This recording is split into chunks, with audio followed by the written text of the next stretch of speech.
The pearl buttons resisted my trembling fingers like tiny sentinels guarding a secret I couldn't name.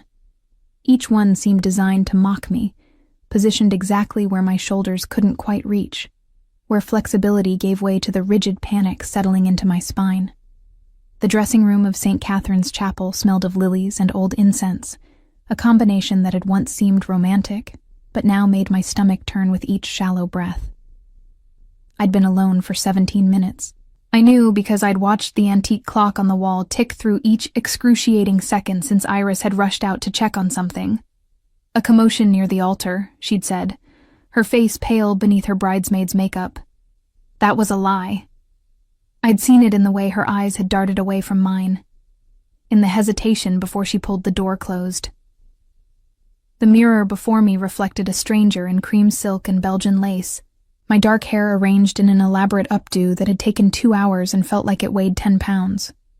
My grandmother's veil cascaded down my back, the same one my mother had worn, tiny seed pearls catching the afternoon light that filtered through the stained glass windows. I looked like a bride from a magazine. I felt like a woman standing at the edge of a cliff. My fingers found the next button, slipped, tried again. The fabric of the gown was exquisite. French silk with a subtle sheen that changed color as I moved, from champagne to pale gold. I'd chosen it myself, insisted on this particular design even though the seamstress had warned me about the buttons. "They're authentic vintage," she'd said. "Beautiful but impractical. You'll need help getting dressed." I'd laughed then, told her my fiancé would help me, that we'd have a lifetime of helping each other with difficult buttons. The clock ticked. 18 minutes now. Through the thick wooden door, I could hear nothing. No music, no murmur of guests, no indication that 200 people waited in the pews beyond. The silence was worse than any sound could have been. It confirmed what some part of me had suspected since waking this morning with a sense of dread I couldn't explain, that something was fundamentally wrong. I reached for my phone, sitting on the small vanity table beside a bouquet of white roses that were already beginning to wilt in the warm room. 3 missed calls from Iris, 7 from numbers I didn't recognize, and 1 text message that made my blood run cold. "He's gone. I'm so sorry. He's gone." The phone slipped from my fingers, clattering against the hardwood floor. The screen cracked in a spiderweb pattern that seemed to mirror the fracturing happening inside my chest. Gone. The word echoed in my head, bouncing off the walls of my skull with increasing volume. Gone. How could he be gone? We'd rehearsed last night. He'd kissed me goodbye at my apartment door, promised to meet me at the altar, told me he loved me. He'd lied. My hands found the edge of the vanity, gripping until my knuckles whitened. The same vanity where generations of brides had prepared themselves, checking their reflections one final time before walking toward their futures. How many of them had stood here feeling what I felt now? This particular species of humiliation that came from being left, from being deemed insufficient, from being found wanting at the moment that should have been triumph. I needed to get out of this dress, needed to shed this costume of a future that would never happen. But the buttons. God, the buttons. My arms ached from reaching, from contorting, from the impossible task of undoing what I'd been fool enough to fasten with Iris's help an hour ago. The door handle turned. I spun toward it, hope and dread warring in my chest. Maybe it was him. Maybe there was an explanation. Maybe this was all a terrible misunderstanding, and he was here to tell me. Hands appeared first. Male hands, large and sure, with long fingers that moved with the confidence of someone accustomed to being obeyed.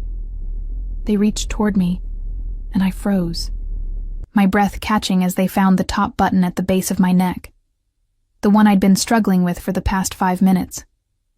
"Allow me," a voice said, deep, accented with something Mediterranean, that turned the vowels liquid and warm.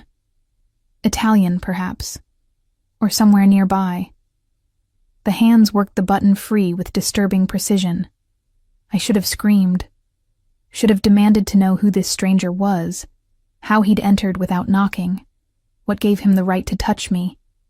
But I stood paralyzed, watching in the mirror as a figure materialized behind me. Tall, broad-shouldered beneath a charcoal suit that fit with the perfection that came from Italian tailoring, not off-the-rack alterations. Dark hair, graying slightly at the temples.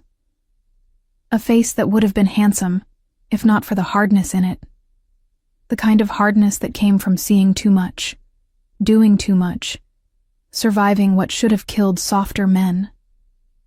His fingers moved to the second button. "Who are you?" I managed, my voice barely above a whisper. "Someone who knows about difficult buttons," he replied, not meeting my eyes in the mirror. His attention remained fixed on his task, methodical and practiced. "And someone who, unlike your absent groom, keeps his promises." The second button came free. Then the third. "How did you—" I started, but he interrupted. "Your groom fled with another woman approximately 53 minutes ago. A blonde named Melissa, who works at his firm. They left in her car, heading north. The guests are beginning to realize something is wrong. Your friend Iris is attempting to manage the situation, but she's failing.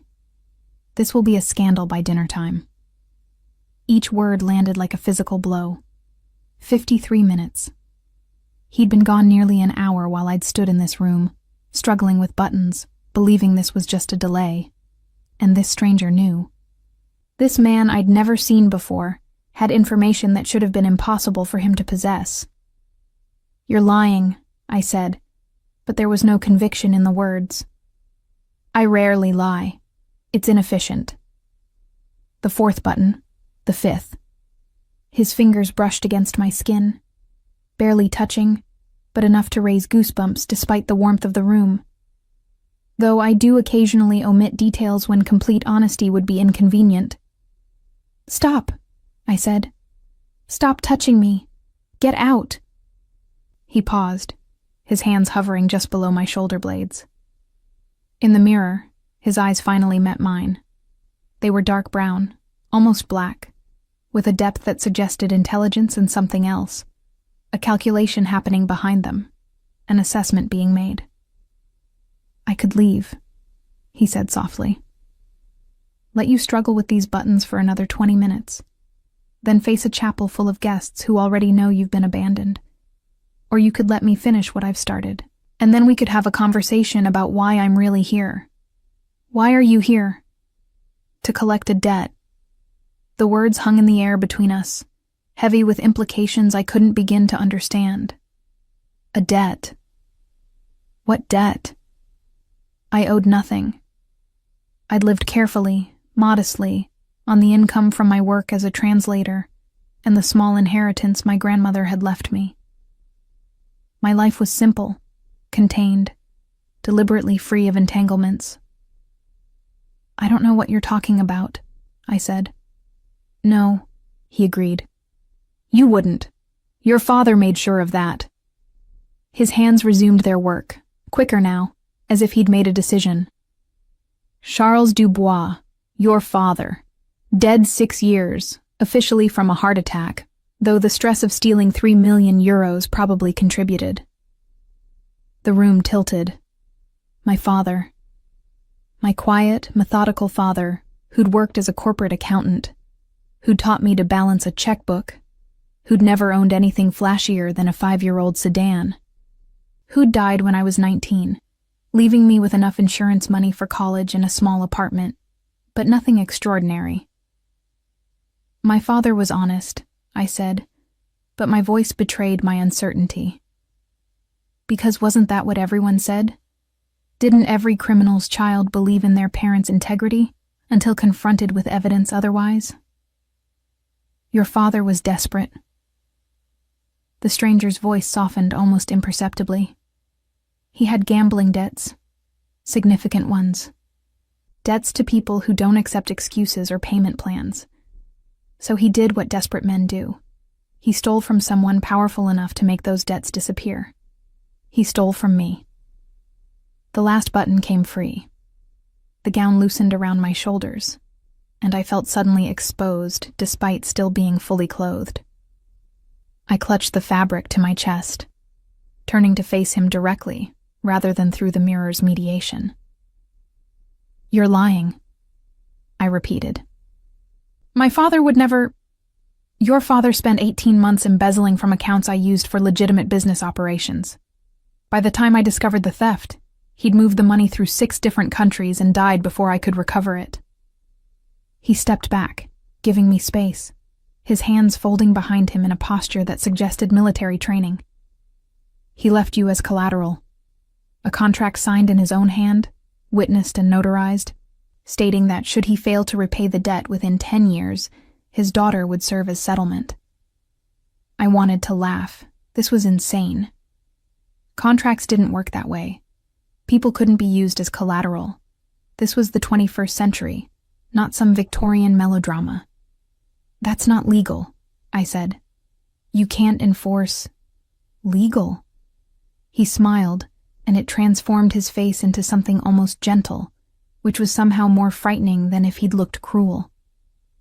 "Kara, very little of what I do is legal, but it is binding within the world I inhabit. Your father knew the rules. He signed anyway. I want to see this contract." "Of course."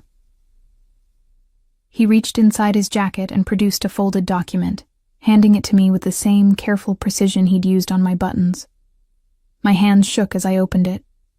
The paper was thick, expensive, the letterhead unfamiliar, but the signature at the bottom, that was unmistakable.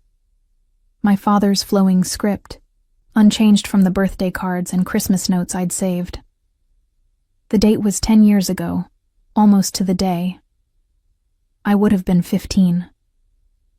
I read the words, though they seemed to swim before my eyes. In the event of default, the bearer of this contract. Full settlement of debt through service. Term of no less than 1 year. "This can't be real," I whispered. "It's real." He took the document back, refolding it with the same care. "The original is in a safe deposit box in Geneva. This is a certified copy. Your signature isn't required. Your father's was sufficient." I sank onto the small chair by the vanity, my legs no longer trustworthy. The room spun around me.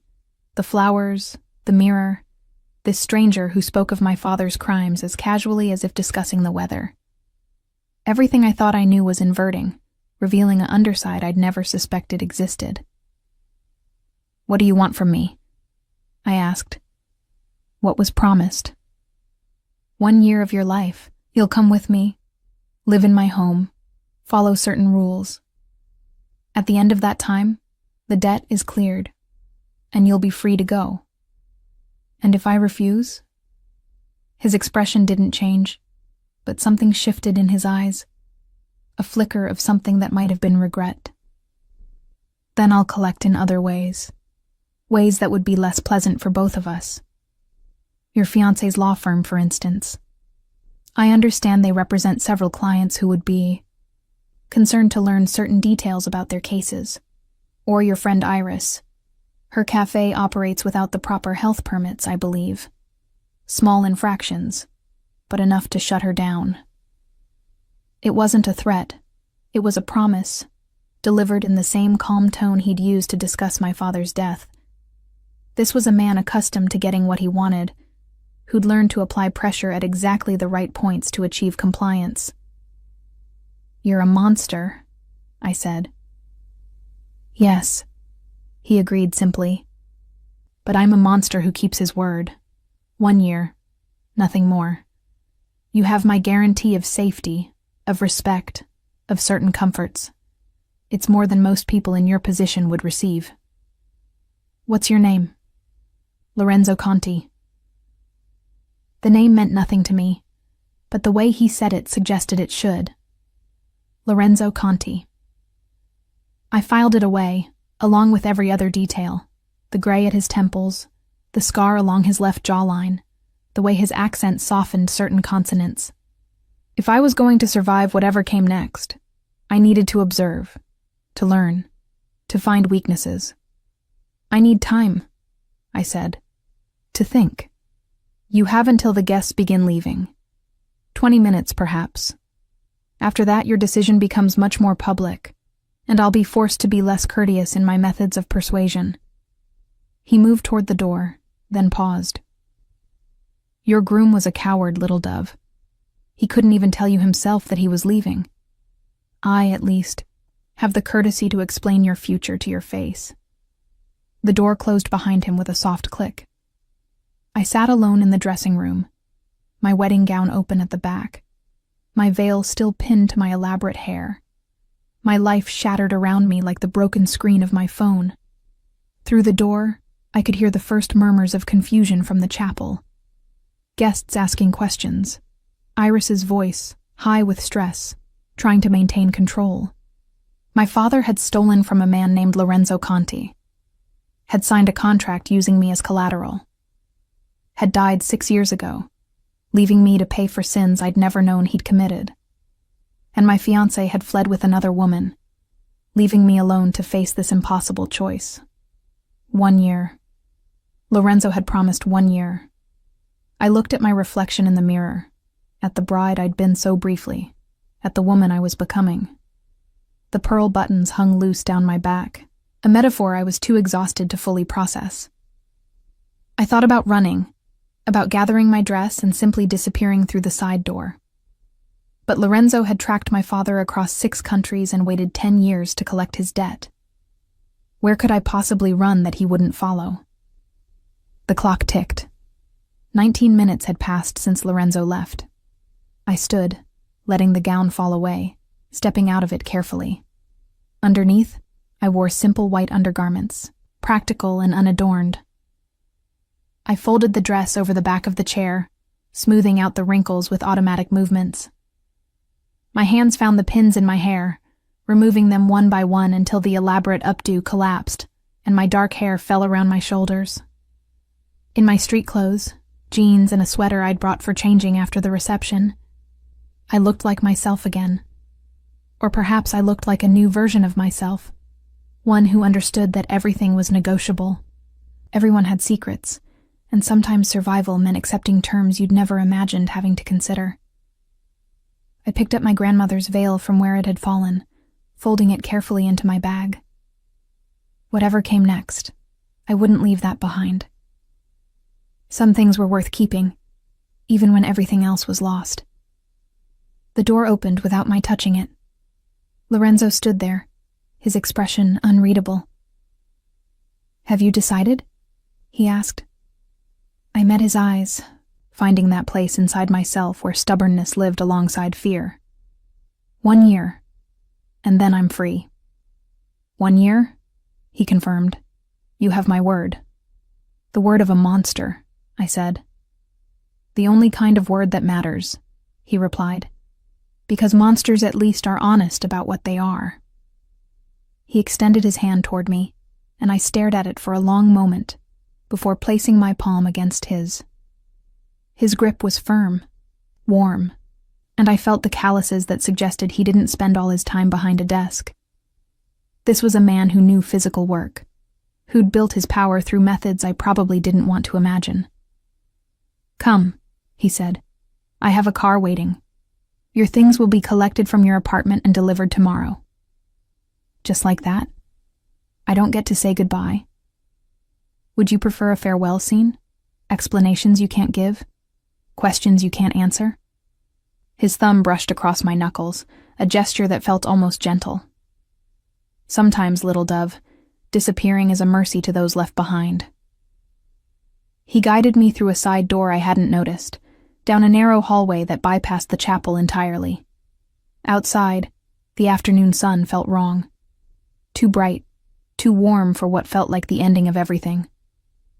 A black car waited, its engine running, and a man in a dark suit opened the rear door as we approached. I looked back once at St. Catherine's Chapel, at the place where I should have been married, where my life should have begun its next chapter. Instead, I was climbing into a stranger's car, my hand still held in his, my future contracted away before I'd been old enough to know such things were possible. "Where are we going?" I asked as the car pulled away from the curb. "Liguria," Lorenzo replied. "The Italian coast. I have a property there. You'll find it quite beautiful, I think. A prison is still a prison, no matter how beautiful." He smiled at that, a real smile that reached his eyes and made him look younger. "Then we shall see, in 1 year's time, whether you still think of it as a prison, or if perhaps it became something else entirely." The city blurred past the tinted windows, and I watched it disappear. The life I'd known, the future I'd planned, the woman I'd been just hours ago. In her place sat someone I didn't yet recognize, someone capable of sitting calmly beside a man who called himself a monster, someone who'd agreed to trade a year of her life for debts she'd never incurred. My father's ghost sat heavy in the silence between us. I wanted to hate him for what he'd done, for the choices he'd made that had led to this moment. But all I could feel was a strange, distant sadness. He'd been desperate. He'd been afraid. He'd made terrible decisions and died before facing their full consequences. Now I would face them instead. Lorenzo's phone buzzed, and he answered it in rapid Italian, his voice taking on a harder edge. Business, clearly. The business of whatever empire he'd built, whatever power he wielded, that made contracts like the one bearing my father's signature enforceable in his world if not in mine. When he ended the call, silence filled the car again. Not uncomfortable, exactly, but weighted with all the things neither of us was saying. I had 1,000 questions. Where would I live? What would be expected of me? What did service mean in the context of his contract? But I found I couldn't ask any of them. Couldn't quite believe this was real, that my life had pivoted so completely in the space of a single afternoon. "You may ask," Lorenzo said softly, as if reading my thoughts. "I prefer honesty to speculation." "What do you want from me?" I asked. "Really, what does this year mean?" He considered the question, his gaze fixed on the passing landscape. "I want what your father took from me. Not the money. That's merely numbers, easily replaced. I want what he stole that can't be so easily recovered. Time, trust, the belief that contracts matter and debts are honored." He turned to look at me then, his expression serious. "You are the embodiment of that debt. Your presence, your service, your acknowledgement that actions have consequences. That's what this year means. That's a lot of philosophy for what amounts to kidnapping. I didn't kidnap you. You came willingly. Under duress. Under awareness of the alternatives," he corrected. "There's a difference. You chose this path because you understood the others would be worse. That's not duress. That's intelligence." We drove in silence after that, leaving the city behind, heading north toward something I couldn't yet imagine. My wedding day, begun with such hope, ended with me in the backseat of a stranger's car, my dress abandoned in a chapel dressing room, my groom fled with another woman, my future rewritten by a contract signed when I was 15 years old. The sun began to set, painting the sky in shades of orange and pink that would have been romantic in any other context. In this one, they felt like the closing of a door, the end of one life, and the reluctant beginning of another. Lorenzo's hand rested on the seat between us, close enough to touch, but not touching. I stared at it, at the fingers that had unbuttoned my dress with such practiced ease, and wondered what other things those hands had done, what violence they'd committed, what empires they'd built, what other desperate people they'd controlled. 1 year, I said aloud, needing to hear the words. 1 year, he confirmed. And then, little dove, you'll be free to fly away. But as the car carried us toward the coast, toward Italy, toward whatever waited in that beautiful prison by the sea.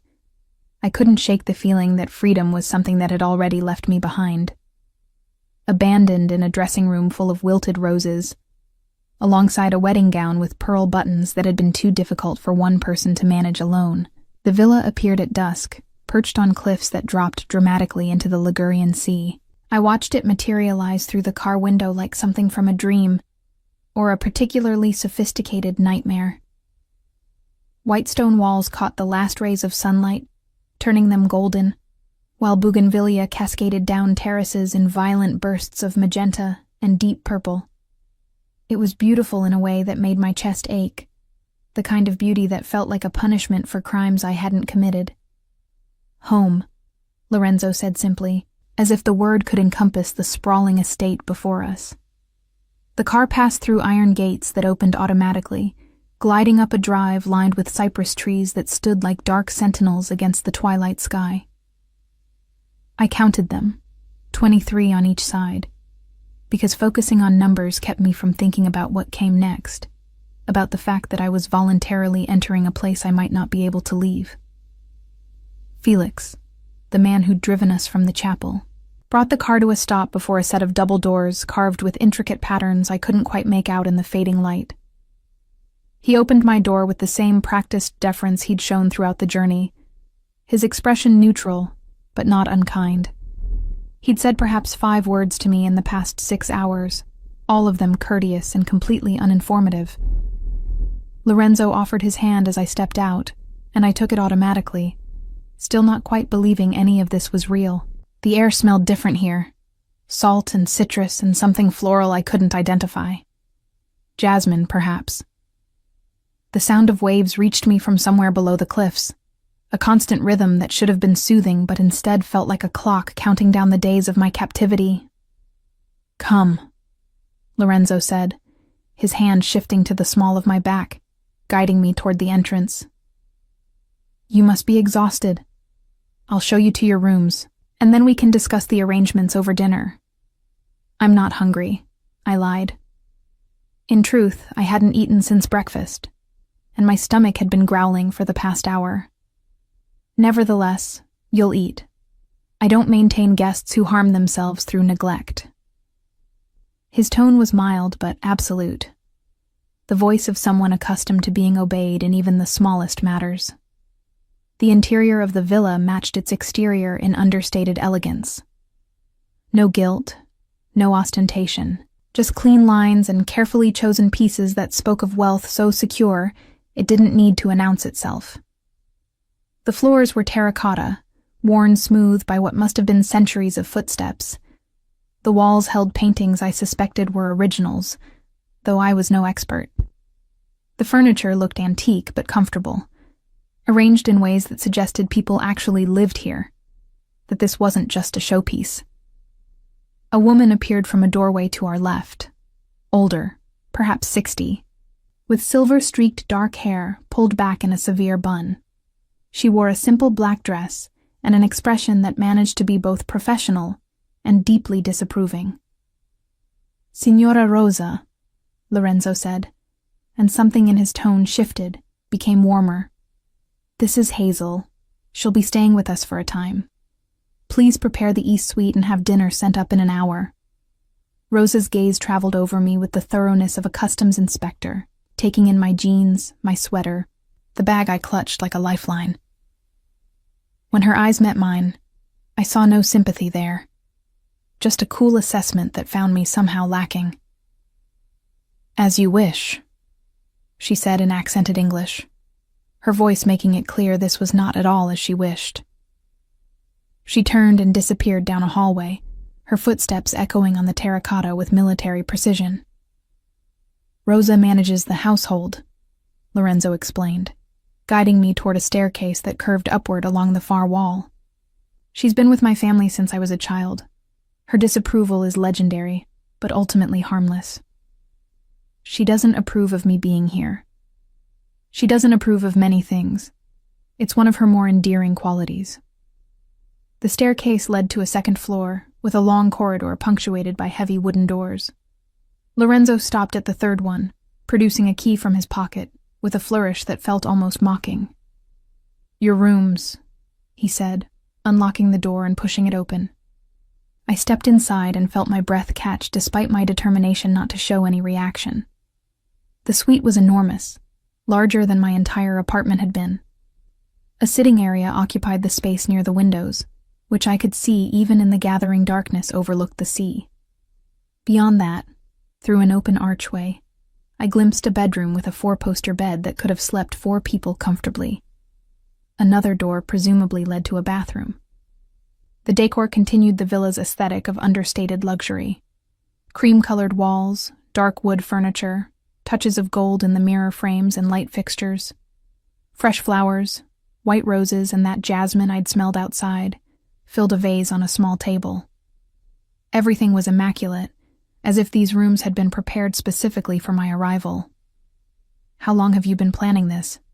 I asked, turning to face Lorenzo, who stood in the doorway, watching me with that unsettling focus that suggested he saw more than I wanted him to see.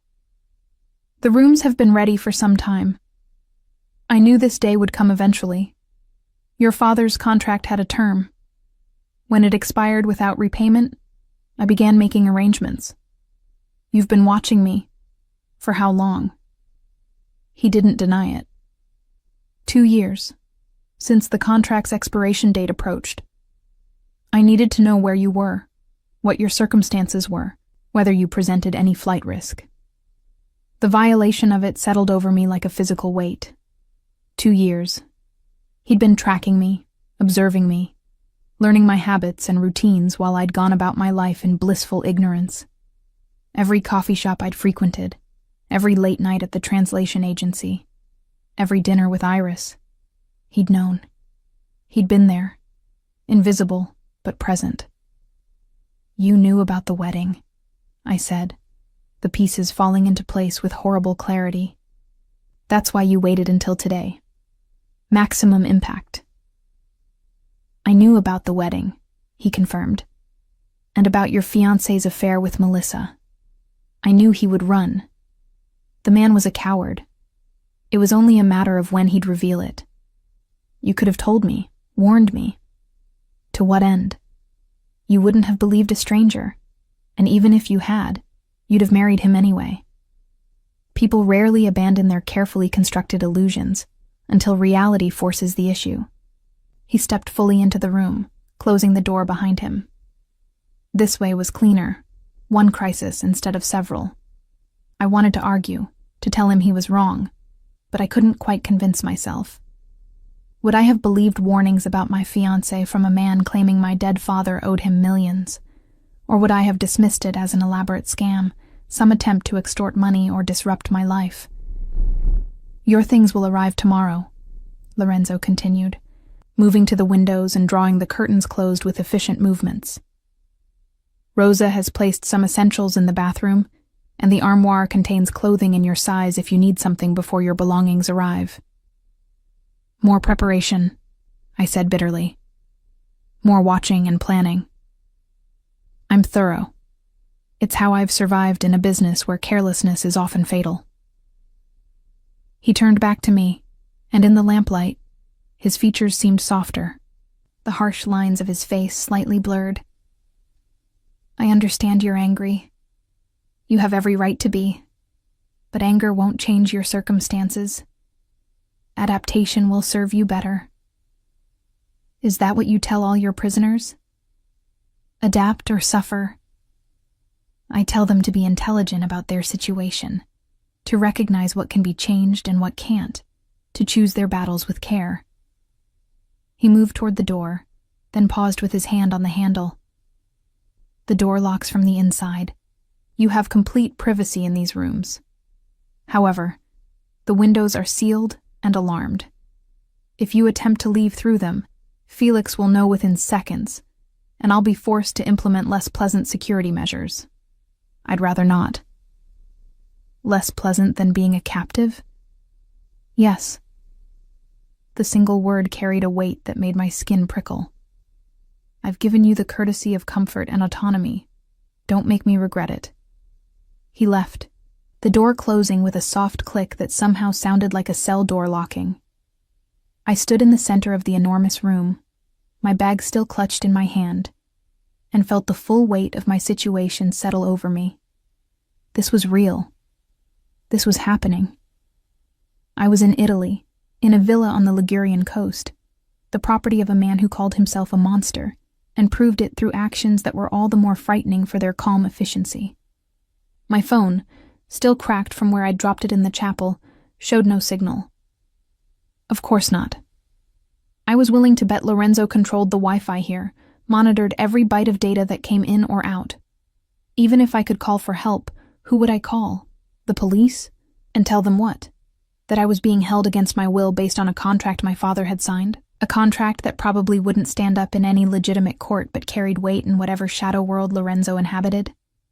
I moved to the windows, pulling back the curtain Lorenzo had just closed. Beyond the glass, the sea stretched out in darkening shades of blue and gray, the horizon line barely visible. Lights from distant boats flickered like fallen stars. It was beautiful. Devastatingly, impossibly beautiful.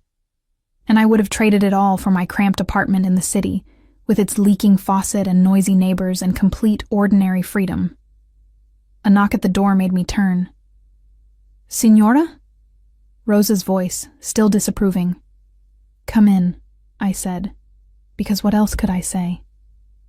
She entered carrying a tray laden with covered dishes, moving with the efficiency of someone who'd performed this task thousands of times. She set it on the small dining table near the sitting area, removing the covers to reveal pasta in what smelled like a cream sauce, a green salad, bread that must have been baked that day, and a bottle of wine alongside a carafe of water. "Signor Conti asks that you eat," she said, not quite meeting my eyes. "He will send for you in an hour to discuss the household rules." "Rules," I repeated. "Of course there are rules. There are always rules, signorina. The question is whether one is wise enough to follow them." She moved toward the door, then stopped, her back still to me. "The windows are alarmed, but the bathroom has a small skylight. It opens. I mention this only because honesty, I find, prevents unfortunate accidents." She left before I could respond to what might have been help or might have been a test. With Rosa, I suspected it could be both simultaneously. A woman who'd spent decades in Lorenzo's household would have learned to operate in layers, to say one thing while meaning several others. I approached the tray, my stomach overriding my determination not to accept anything from my captor. The pasta was exquisite, handmade clearly, with a sauce that tasted of cream and mushrooms and something else I couldn't quite identify. The wine was dark red, robust, probably worth more than I'd spent on wine in my entire life. I ate mechanically, tasting nothing despite the obvious quality, my mind racing through options that all led to the same dead end. I could try the skylight Rosa had mentioned. But even if I made it out, I was on a cliff in a foreign country with no money, no passport, and no way to get home. Lorenzo would find me before I made it 10 miles. And then what? The less pleasant security measures he'd mentioned with such casual menace? I could try to contact someone. But who? Iris would be frantic, probably already calling hospitals and police stations. My few other friends were acquaintances, really. People I'd had coffee with but who didn't know me well enough to mount a rescue. I had no family left. My mother had died when I was 8. My father at 19. My grandmother 3 years ago. I was alone in a way that Lorenzo had probably known before I'd fully realized it myself. The hour passed in a haze of useless planning. When the knock came again, I'd changed into clothes from the armoire.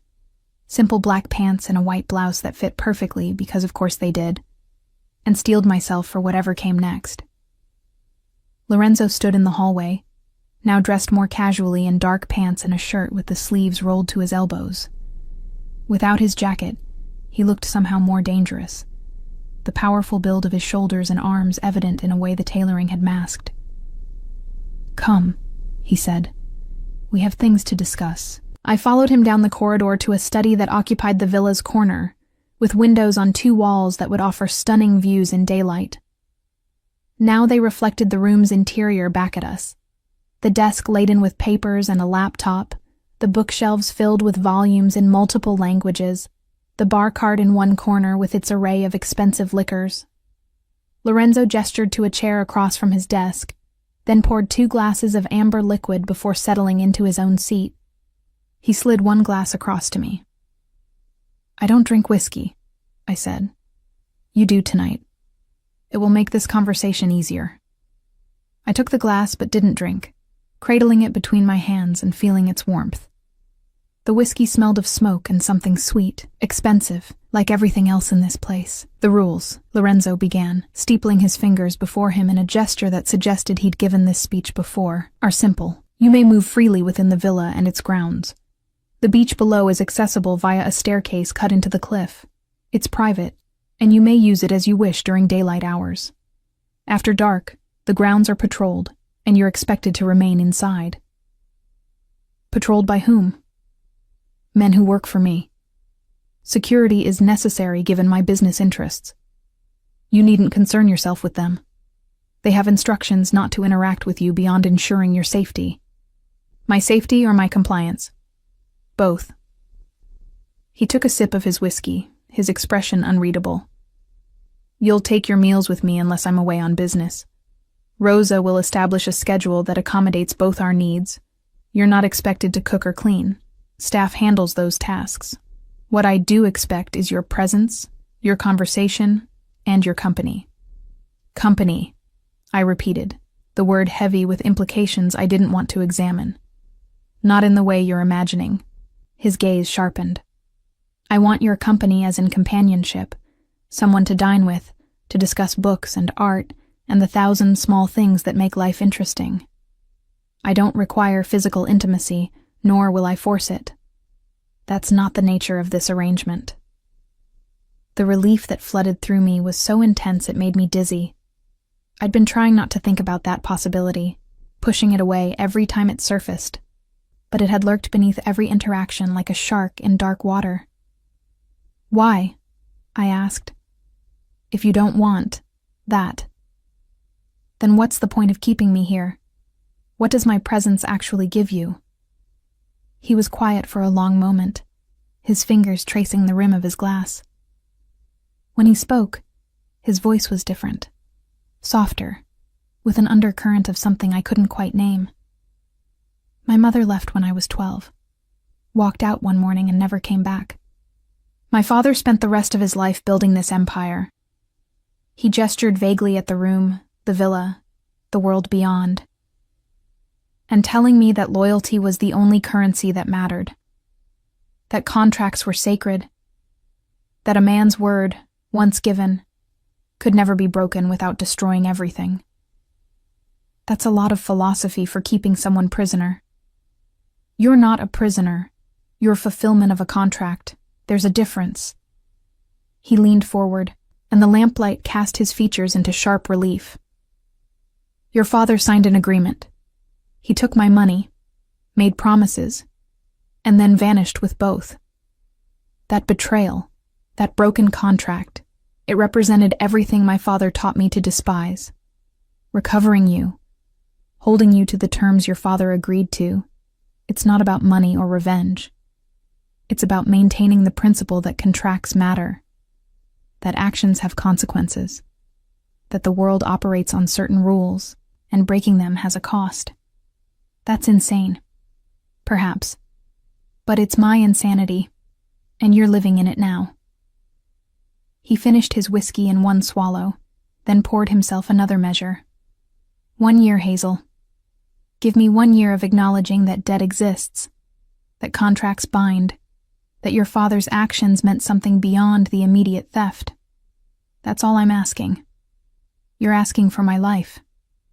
I'm asking for a year of it. The rest remains yours." I stared at him. This man who kidnapped people to prove philosophical points about loyalty and contracts, who kept prisoners in luxury while calling it principle, who'd tracked me for 2 years and chose my wedding day to collect his debt. He was insane. Completely. Absolutely insane. And I had no choice but to play along. "Fine," I said, taking a sip of the whiskey and feeling it burn down my throat. 1 year.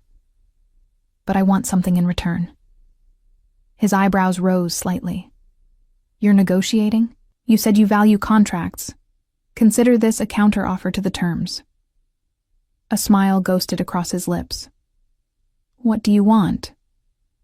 Access to internet and phone, monitored if you must, but I need to contact my friend Iris. Let her know I'm alive, that I left willingly, that she shouldn't worry. Agreed. Anything else? Books. I saw your library downstairs. I want access to it. Of course. It exists to be used. What else? I thought about it, about what would make this year bearable. What small freedoms I could carve out within these beautiful walls. No lying. If I ask you something directly, you answer honestly. I'll do the same. Honesty, he repeated, testing the word. That's dangerous for both of us. That's my price. He studied me for a long moment, and I met his gaze steadily, refusing to look away first. This was my one chance to establish some kind of ground, to be something other than a passive victim of my father's choices. Agreed, Lorenzo said finally. Honesty. Though I warn you, some truths are more comfortable as mysteries. I'll take my chances. He raised his glass in a mock toast. To honesty, then. And to 1 year of fulfilling contracts. I didn't raise mine, but I took another sip, feeling the whiskey's warmth spread through my chest. Outside the study's windows, the sea continued its eternal rhythm against the cliffs. Inside, I sat across from a man who called himself a monster and proved it through philosophies about loyalty that bordered on madness. 1 year, 365 days. I could survive anything for a year. Couldn't I? The first week passed in a strange suspension of reality. I woke each morning in the enormous bed, disoriented by the sound of waves instead of traffic, by the quality of light through the curtains, golden and soft in ways that city light never managed. Rosa brought breakfast on a tray. Fresh bread, fruit, coffee that tasted like it had been grown specifically for my palate. I ate alone, watching the sea through the windows, and wondered how something so beautiful could feel so much like a cage.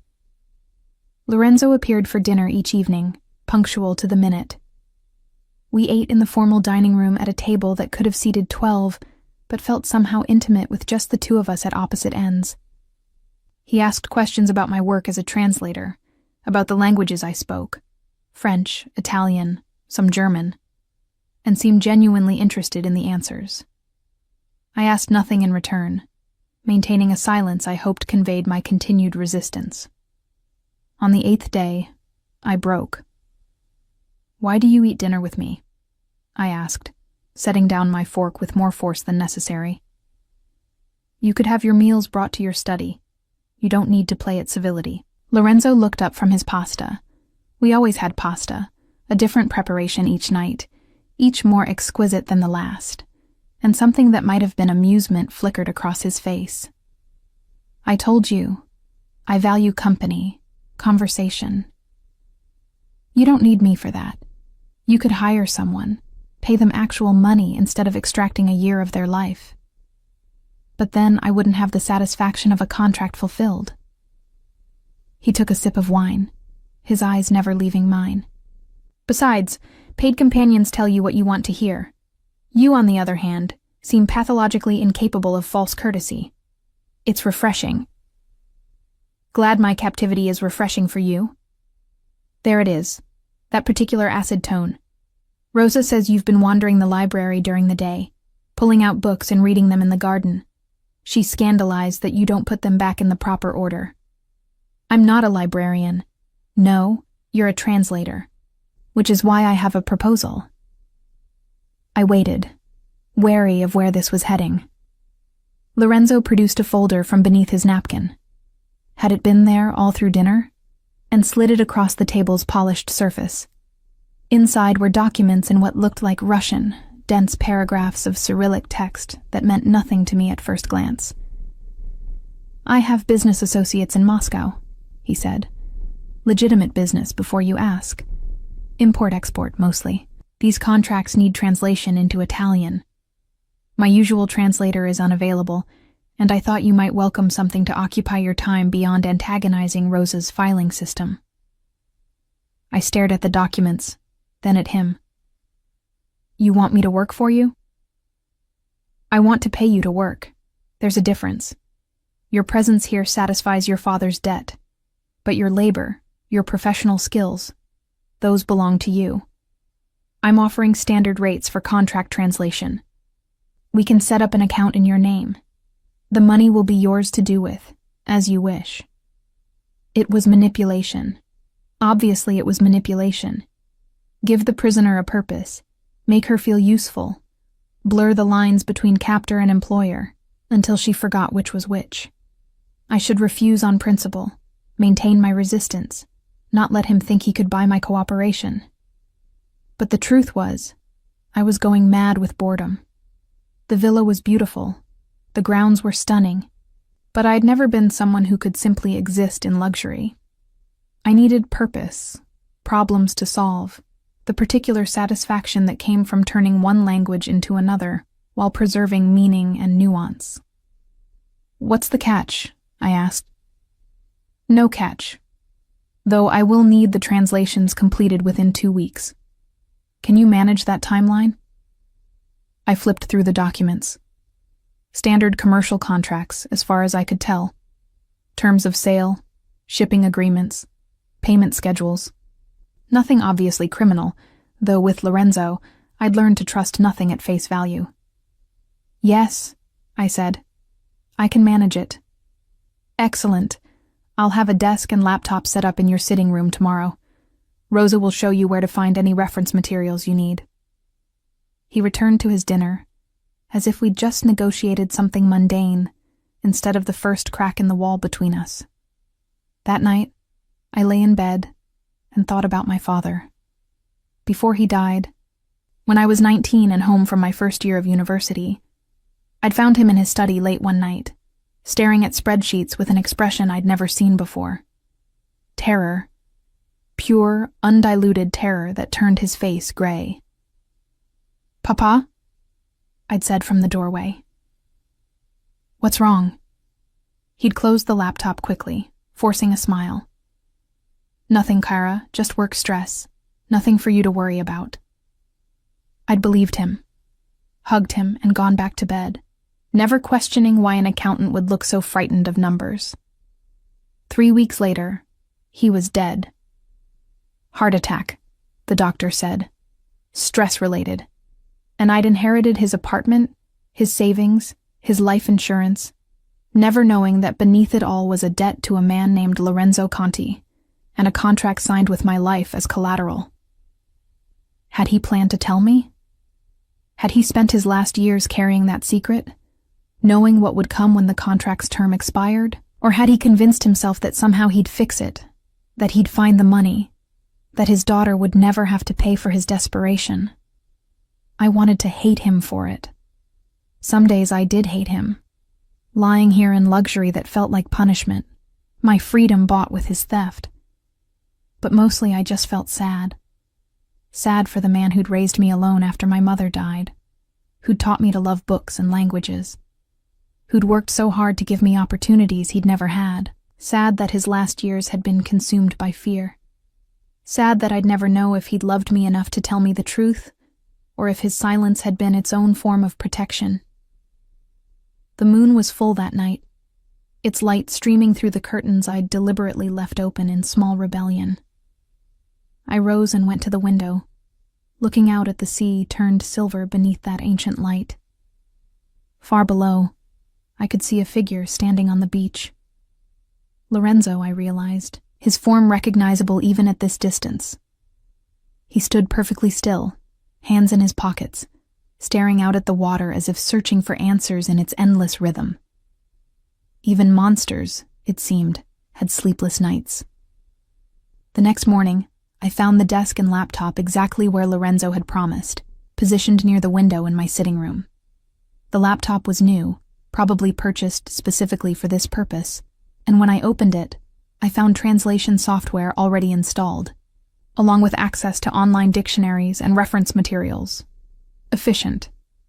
Everything with Lorenzo was efficient. I dove into the work with a relief that bordered on desperation. The Russian was challenging but not impossible. Legal language had its own vocabulary that transcended specific languages, once you learned the patterns. I worked through breakfast, through lunch that Rosa brought on a tray without comment, through the afternoon until my eyes ached and my back complained about the hours hunched over the keyboard. When I finally stopped, the sun was setting, painting the sea in shades of orange and pink that seemed almost aggressive in their beauty. I'd translated 40 pages. At this rate, I'd be done in a week, well ahead of Lorenzo's deadline. You're making excellent progress. I spun in my chair to find Lorenzo standing in the doorway. I hadn't heard him enter. How long had he been watching? "Don't you knock?" I snapped. The door was open. I assumed that was an invitation. He moved into the room, looking at the screen over my shoulder. "Your Italian is flawless. Better than my usual translators, actually." My grandmother was from Milan. She insisted I learn properly, not the tourist version. The grandmother who left you her veil. I felt suddenly exposed that he knew this detail, that he'd observed enough to notice what I'd brought from the chapel.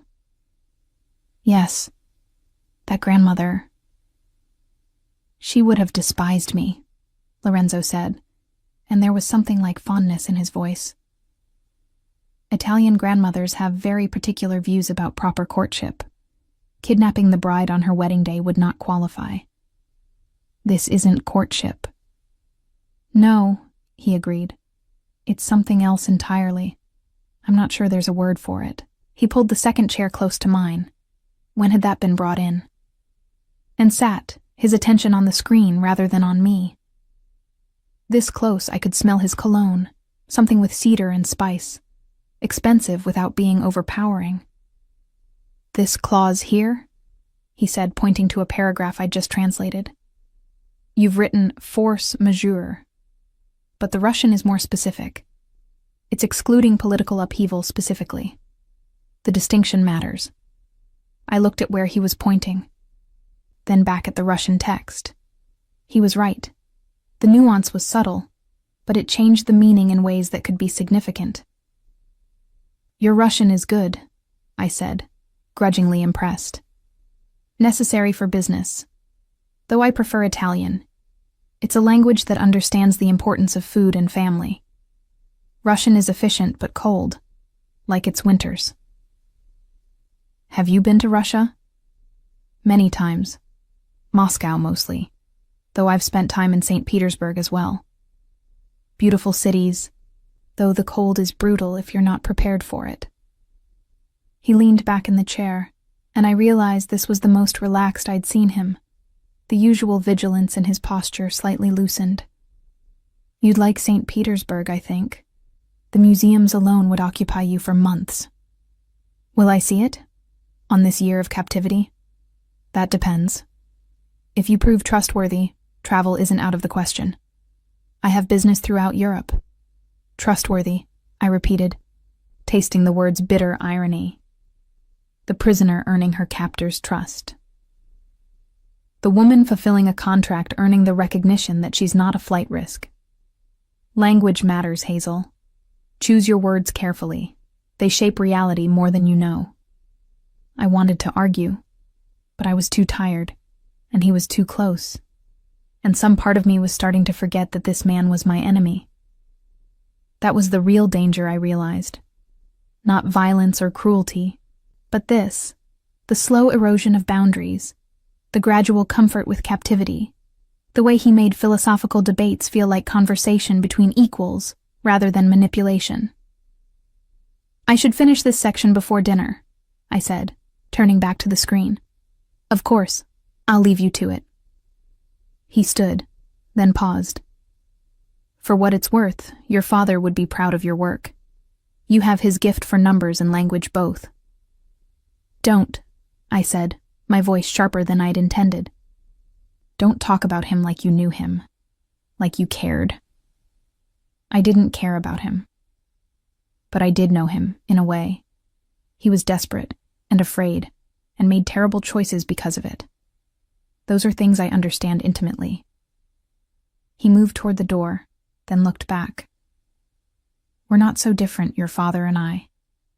The only distinction is that I've built power from my desperation, while he was destroyed by his. After he left, I sat staring at the screen without seeing it, his words echoing in my head. We're not so different. But they were different. My father had been kind, gentle, incapable of the casual menace that Lorenzo wore like a second skin. Weren't they? Except my father had also stolen millions, had signed a contract using his daughter as collateral, had lied by omission for years. Maybe the difference between them was smaller than I wanted to believe. Maybe desperation turned everyone into monsters, given enough pressure and time. I worked until Rosa knocked, announcing dinner. Lorenzo was already seated when I entered the dining room, reading something on his phone with a frown that suggested bad news. Problem? I asked, taking my seat. He glanced up, seeming surprised by my question. Nothing that concerns you. A business associate making demands he has no right to make. Will you kill him? The bluntness of my question seemed to surprise him further. Then he laughed. A genuine sound that transformed his face into something younger, less burdened. You've been reading too many crime novels in my library. No, I won't kill him. I'll simply make it clear that his demands are unreasonable, and that continuing to press them would be unwise. He poured wine for both of us, the ritual so established now that I didn't protest. Violence is expensive and messy. I prefer negotiation when possible. When possible, I echoed. What about when it's not possible? Then I do what's necessary to protect what's mine. His gaze held mine, and I saw in it the steel beneath the philosophy, the reality beneath the civilized veneer. But I don't enjoy it, if that's what you're asking. I'm not a sadist, Hazel, just a pragmatist. Dinner proceeded in what had become our usual pattern. Excellent food, careful conversation that revealed little. The illusion of normalcy stretched across the reality of my captivity. But something had shifted. Maybe it was the translation work, giving us common ground. Maybe it was exhaustion wearing down my resistance. Or maybe it was simply time, doing what time always did, eroding edges, smoothing sharp corners, making the unbearable gradually bearable. Tell me about your mother, I said, surprising myself with the request. Lorenzo set down his fork slowly, his expression closing like a door. Why? You mentioned she left. I want to know why. Honesty, he said. The word weighted with our agreement. You're invoking our contract. Yes. He was quiet for so long I thought he wouldn't answer. Then finally, she left because my father was what I am. Because she couldn't reconcile the man she'd married with the man his business required him to be. One morning, when I was 12, I came down to breakfast and found a note on the kitchen table. I'm sorry. I can't do this anymore. Be better than your father. Nothing else. No explanation, no goodbye, just that note and her absence. Did you ever see her again? No. My father had her tracked to France, then lost the trail in Paris. She became a ghost. Possibly literally. I've never been certain whether she's alive or dead. He picked up his wine, swirling it without drinking. For years I hated her. Then I grew old enough to understand what my father really was, what his business actually entailed. Now I just feel sad that she felt fleeing was her only option. Why didn't you leave? Choose something different. Where would I go? This is my inheritance, Hazel. My father's empire, his contracts, his obligations. Walking away would mean leaving dozens of people unprotected, hundreds of agreements unfulfilled. So I stayed, I learned. I became what was necessary. He finally drank the wine, then met my eyes. We don't always get to choose who we become. Sometimes circumstances choose for us. It should have been a justification, an excuse for the things he'd done. But in his voice, I heard something else. Resignation, acceptance, maybe even regret. This was a man who'd been 12 years old when his mother abandoned him, who'd grown up in a world that demanded hardness, who'd become a monster because the alternative was being destroyed by other monsters. "I'm sorry," I said, and meant it. "Don't be. Sympathy is wasted on the past. Save it for more productive uses." He stood, signaling the end of dinner and the conversation both. "I have work to finish tonight. I'll see you tomorrow."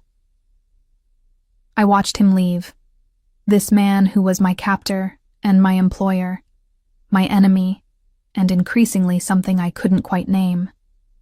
And I thought about my father's note from that morning I'd found him in his study. "Nothing for you to worry about." And Lorenzo's mother's note, "Be better than your father." And how both of them had failed at the one thing they'd tried to do. Protect the people they loved from the consequences of their choices. That night, I dreamed of pearl buttons and contracts signed in blood, of my father's signature transforming into my own, of Lorenzo's hands unbuttoning not my wedding gown but something deeper, something I couldn't name. I woke gasping, the moonlight streaming through my windows, and understood with horrible clarity that the real danger wasn't captivity. It was the slow realization that I was starting to understand my captor, and worse, starting to care. 3 months passed in that strange suspended reality. I finished the Russian translations ahead of schedule, and Lorenzo immediately provided more work, contracts in French, correspondence in German, even some legal documents in Spanish that required specialized knowledge I had to research.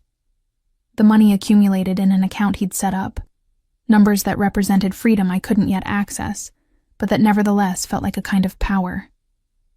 The routine became familiar. Morning work in my sitting room, lunch on the terrace overlooking the sea, afternoon walks through the gardens where Rosa had grudgingly begun to tolerate my presence, dinners with Lorenzo, where our conversations had evolved from careful formality to something approaching genuine exchange. He told me about his business, the legitimate parts at least, and I found myself interested despite my determination not to be. "You're good at this," I said one evening in late July, after he'd finished explaining a particularly complex deal involving shipping routes and customs regulations. "If you'd wanted, you could have been entirely legitimate. Why didn't you?" "Legacy," he said simply. "My father's empire was built on less savory foundations. You can't simply walk away from those obligations without consequences. People depend on the services we provide, protection, access, solutions to problems the law can't or won't address. Abandoning them would mean leaving them vulnerable. So, you're a criminal because people need you to be. I'm a criminal because the world isn't as simple as legal and illegal. There's a vast gray area where most of life actually happens, and someone needs to operate there." He poured more wine, his movements relaxed in a way they never were during daylight hours. "You think I'm rationalizing. Perhaps I am. But the people I've helped over the years, the families I've protected, the small businesses I've kept from being crushed by larger predators, they don't care about the moral ambiguity of my methods." I couldn't argue with that, much as I wanted to.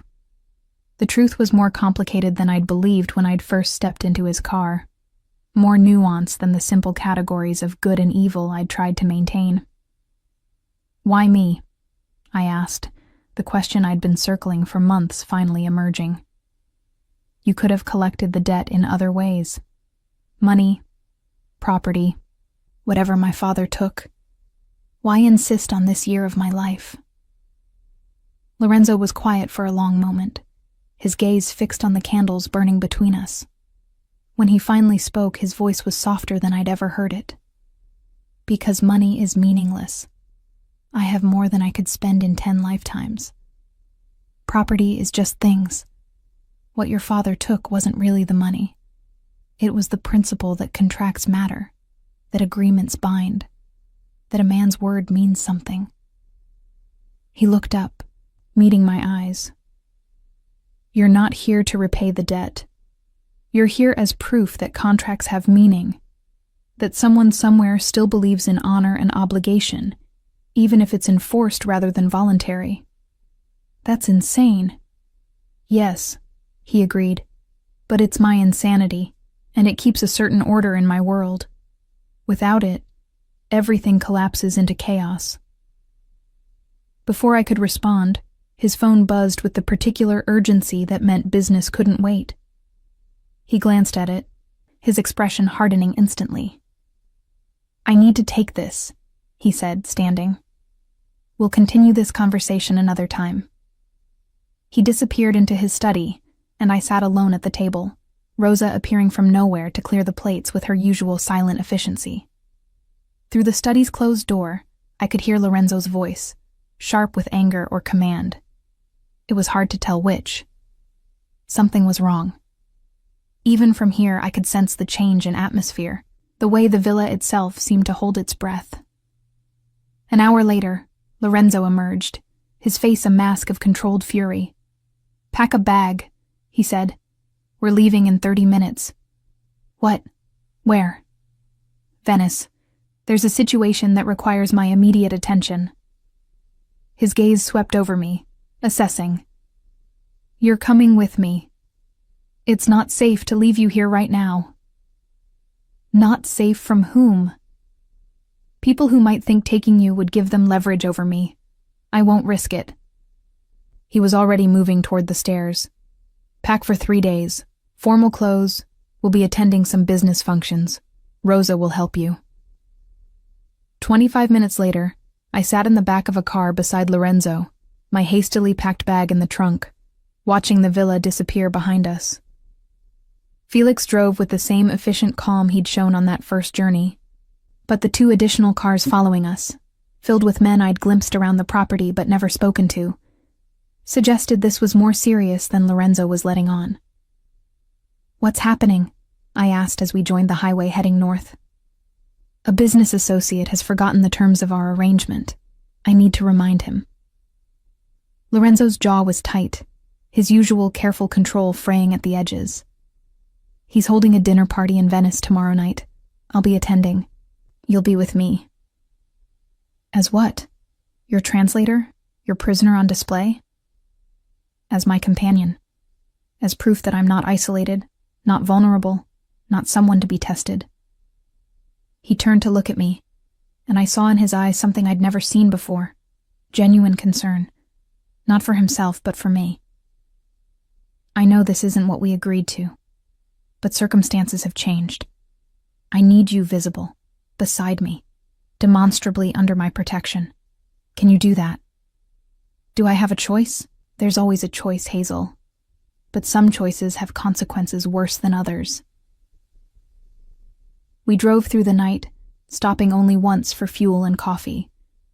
Lorenzo made call after call, mostly in Italian, too rapid for me to follow completely, though I caught words that suggested money, territory, and violence held barely in check. Whatever was happening, it was serious enough to pull him from his carefully controlled world at the villa into something more dangerous. Dawn found us approaching Venice, the city rising from the lagoon like something from a dream. We didn't enter the historic center, but instead stopped at a hotel on the mainland, modern, expensive, anonymous. Felix and the other men checked us in with military precision, while Lorenzo guided me to a suite on the top floor. Rest, he ordered, his voice allowing no argument. We have the dinner tonight. I need you sharp. Lorenzo? Please, Hazel. For once, just trust me. I'll explain everything I can later. But right now, I need you safe, and I need you rested. Can you give me that? The vulnerability in his voice was so unexpected that I found myself nodding. He touched my cheek, briefly, a gesture that felt both protective and possessive, then left, the door closing with a soft click. I stood in the center of the hotel room, smaller than my rooms at the villa, but still luxurious, and felt the full weight of how much had changed in 3 months. I should have been planning escape, should have been looking for opportunities to contact someone, to get help, to end this forced captivity. Instead, I was worrying about Lorenzo, wondering what threat had emerged that made him look so concerned, wanting to help him navigate whatever crisis was unfolding. When had I stopped being his captive and become something else? The question haunted me as I showered, as I tried unsuccessfully to sleep, as I finally gave up and stood by the window watching the city wake. Somewhere out there, someone had threatened Lorenzo's carefully maintained order, and he'd brought me along not as a prisoner, but as protection. Mine or his, I wasn't entirely sure. At 6 p.m, Rosa appeared at my door. When had she arrived? Carrying a garment bag and makeup case. She worked in silent efficiency, transforming me into someone I barely recognized. The dress was deep emerald green, silk that clung and flowed in ways that suggested serious money. My dark hair was arranged in an elegant updo, my makeup subtle but flawless. When she finished, I looked like I belonged at the kind of dinner party where deals were made and fates were decided. "You look beautiful, signorina," Rosa said, and there was something almost like approval in her eyes. Lorenzo appeared moments later, devastating in a black tuxedo that emphasized the breadth of his shoulders and the silver at his temples. He stopped when he saw me, something flickering across his face that might have been surprise or admiration, or something deeper he immediately suppressed. "Perfect," he said softly. "You look perfect." The dinner party was held at a palazzo on the Grand Canal, accessed by private water taxi that glided through the evening light. Other boats arrived simultaneously, disgorging couples and groups dressed in formal wear that probably cost more than most people earned in months. I recognized no one, but the way people looked at Lorenzo, with deference mixed with wariness, told me everything I needed to know about his standing in this world. Inside, the palazzo was stunning. Frescoed ceilings, marble floors, artwork that belonged in museums. Waiters circulated with champagne and small, exquisite foods. A string quartet played in one corner, their music mixing with conversation in multiple languages. This was power's natural habitat, wealth so comfortable with itself, it didn't need to announce its presence. Lorenzo's hand settled at the small of my back, proprietary and protective simultaneously. He guided me through the crowd, stopping occasionally to greet people with careful courtesy. I noticed he introduced me by name, but never explained our relationship, letting people make their own assumptions about who I was and why I was there. "That's Giulio Bianchi," Lorenzo murmured as we approached a silver-haired man holding court near the windows. "He's our host, the business associate I mentioned. Watch him carefully. Notice how he positions himself, who he allows into his circle." I watched as Lorenzo had instructed. Giulio was smaller than I expected, perhaps 60, with soft hands and careful gestures. But there was something in his eyes, a calculation, a coldness, that suggested the soft exterior was carefully cultivated camouflage. "Lorenzo," Giulio said, turning as we approached. "How good of you to come, and you've brought a companion. How delightful." "Giulio, thank you for the invitation." Lorenzo's tone was perfectly cordial, but I felt the tension in his body, the way his hand at my back tensed almost imperceptibly. "This is Hazel. Hazel, Giulio Bianchi, an old business associate." "Charmed," Giulio said, taking my hand and bringing it to his lips in a gesture that managed to be courtly and somehow threatening. "Lorenzo, I wasn't aware you were seeing anyone. You've been quite secretive. I value privacy in my personal life." Of course. Though in our world, privacy can sometimes be complicated. One's associates do like to know about significant relationships. For security purposes, you understand. The words were pleasant, but the meaning beneath them was clear. You've introduced an unknown variable, and that makes me nervous. Hazel is perfectly secure, Lorenzo replied. You need have no concerns on that front. I'm certain you're right. Still, one does wonder about her background, her family, her loyalties. This was a test, I realized. Giulio was pushing, seeing how Lorenzo would respond, how much value he placed on me, whether I represented vulnerability or strength. My background, I said, my voice clear and calm despite my racing heart, is entirely ordinary. My loyalties are my own business. But since we're at a party, perhaps we could discuss something more pleasant than interrogating guests about their security clearances. Silence fell across the small group that had gathered to watch this exchange. Lorenzo's hand tightened on my back, though whether in warning or approval I couldn't tell. Giulio's eyes narrowed slightly, then he laughed, breaking the tension. Spirit, I like that. Lorenzo, you've chosen well. A woman who can hold her own in conversation is rare in our circles. He raised his champagne glass. To new acquaintances and old friendships. As we moved away, Lorenzo leaned close, his lips near my ear. That was either very brave or very foolish. I haven't decided which. He was testing you through me. I wasn't going to play the demure companion. No, Lorenzo agreed, and I heard something like pride in his voice. You certainly weren't.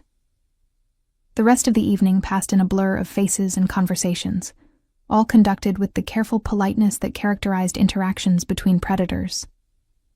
I stayed close to Lorenzo, playing the role he needed me to play while watching everything, learning the patterns of power and deference that governed this world.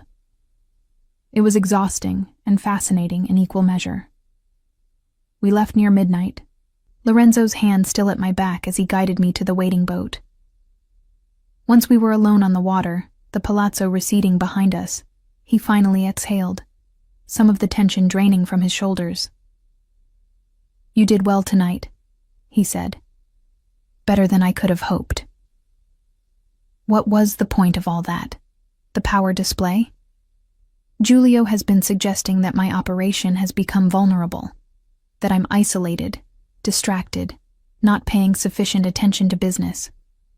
Tonight was about demonstrating the opposite, that I'm secure enough to bring someone into my life, that I have support, that reports of my distraction are greatly exaggerated. So I was a prop, a demonstration of your strength. You were proof that I'm not alone. He turned to look at me, the lights from passing buildings casting shadows across his face. In our world, perceived weakness is actual weakness. Giulio was testing whether you represented vulnerability. You proved you didn't. That matters more than you know. Back at the hotel, Lorenzo walked me to my room but didn't enter. He stood in the doorway, and in the dim hallway light, he looked suddenly tired, the weight of whatever he carried showing through his usual control. Thank you, he said simply. For tonight, for not fighting me, for playing your part. I know this isn't what you signed up for. I didn't sign up for any of this. No, your father did that for you. He reached out, his hand cupping my cheek in a gesture that felt intimate despite its brevity. But you're handling it with more grace than I would have in your position. Grace or resignation? Does it matter? Both are forms of strength. He left, and I stood alone in my room, touching the spot where his hand had been, feeling the warmth that lingered there.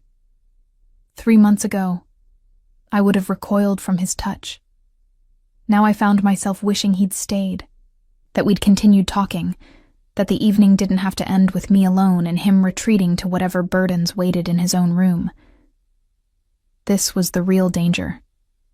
Not violence or cruelty, but this slow erosion of boundaries, this gradual shift from captive to companion, this treacherous thing that was starting to feel dangerously like care. I was falling, and I had no idea how to stop. August arrived with heat that turned the villa into a sun-drenched sanctuary. I'd been with Lorenzo for nearly 5 months now, and the woman who'd arrived in a wedding gown seemed like someone from another lifetime.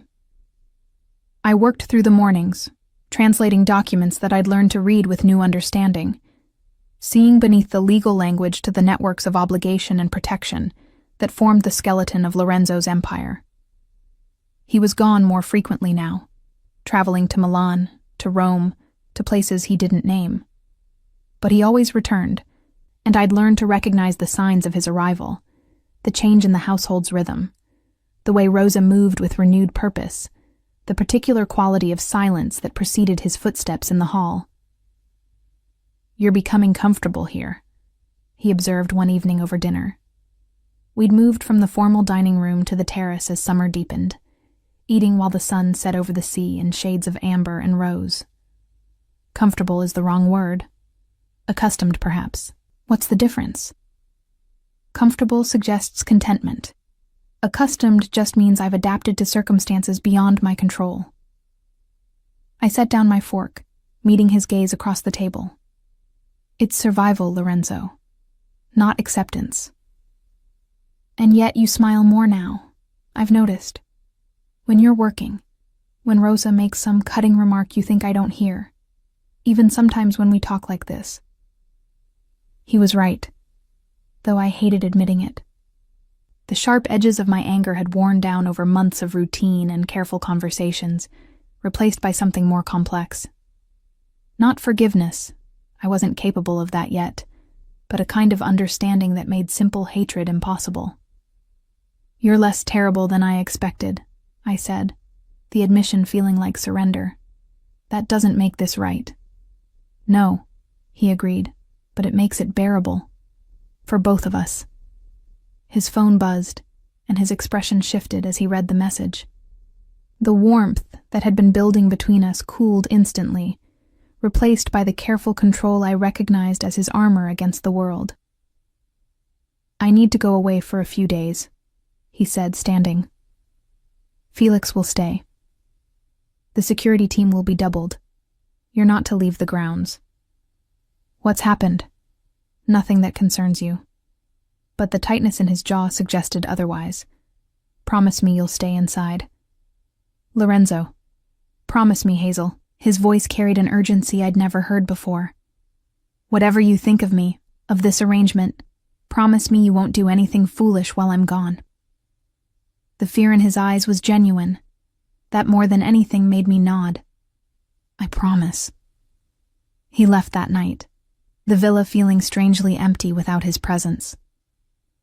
I worked through the next day, trying to ignore the increased number of security personnel I glimpsed through the windows, the way Felix seemed perpetually on edge, the tension that radiated from every corner of the house. On the second day, Rosa found me in the library, her usual stern expression replaced by something that looked almost like concern. "Signorina," she said, "you should know. The situation with Signor Bianchi has escalated. There are people who would use you to hurt Signor Conti. The security is not just precaution." "Use me how?" She shook her head. "It's better you don't know the details. But Signor Conti cares for you more than is wise in his position. That makes you valuable to his enemies. He doesn't care for me. I'm fulfillment of a contract." Rosa's laugh was surprisingly bitter. "You believe that? Then you're more blind than I thought. The man I've served for 20 years has never looked at anyone the way he looks at you. Never brought anyone to this house, his private sanctuary. Never worried about anyone's safety above his own interests." She moved toward the door, then paused. "Be careful, Signorina. Hearts are more dangerous than contracts in our world." I spent the rest of that day thinking about her words, about the way Lorenzo's hand would linger at my back, about the conversations that had evolved from hostile to companionable, to something I couldn't quite name. About the moment in Venice when he'd cupped my face with such tenderness, I'd felt it like a physical ache. Was Rosa right? Had something shifted between us from captor and captive to something more complicated? Lorenzo returned on the third day, and I knew immediately that something terrible had happened. His face was drawn, a bruise darkening his jaw. his movements careful in a way that suggested pain he was trying to hide. "You're hurt," I said, meeting him in the entrance hall before Rosa could intercept. "It's nothing." But he swayed slightly, and I saw blood seeping through his shirt sleeve. "That's not nothing! Rosa!" I called, already moving toward him. "Get the first aid supplies. Now." He tried to protest as I guided him to his study, but the fight had gone out of him.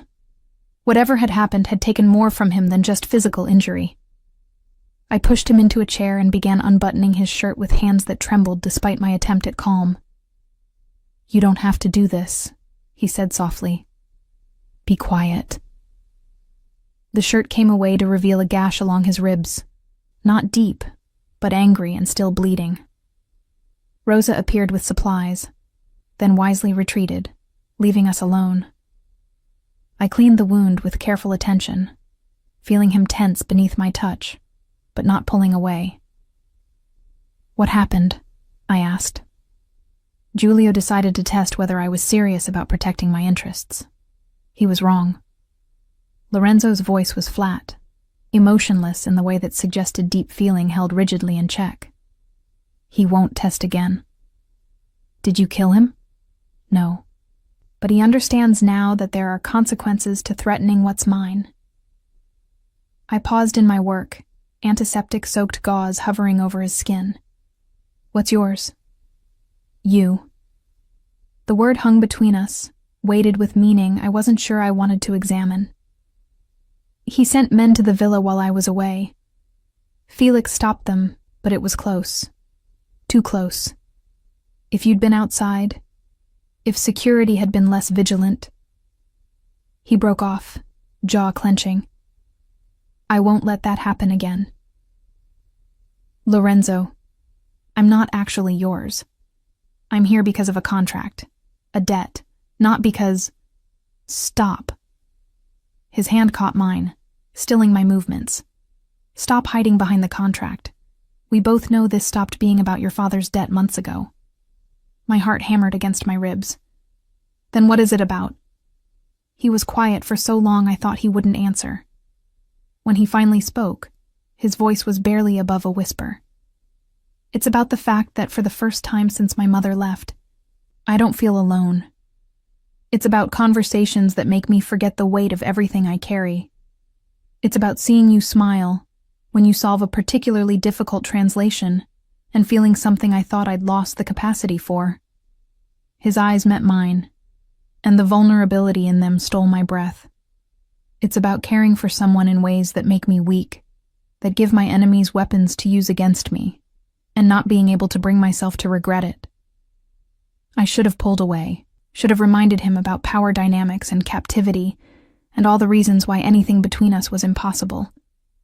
But I couldn't make myself move, couldn't tear my gaze from his, couldn't deny the truth I'd been avoiding for months.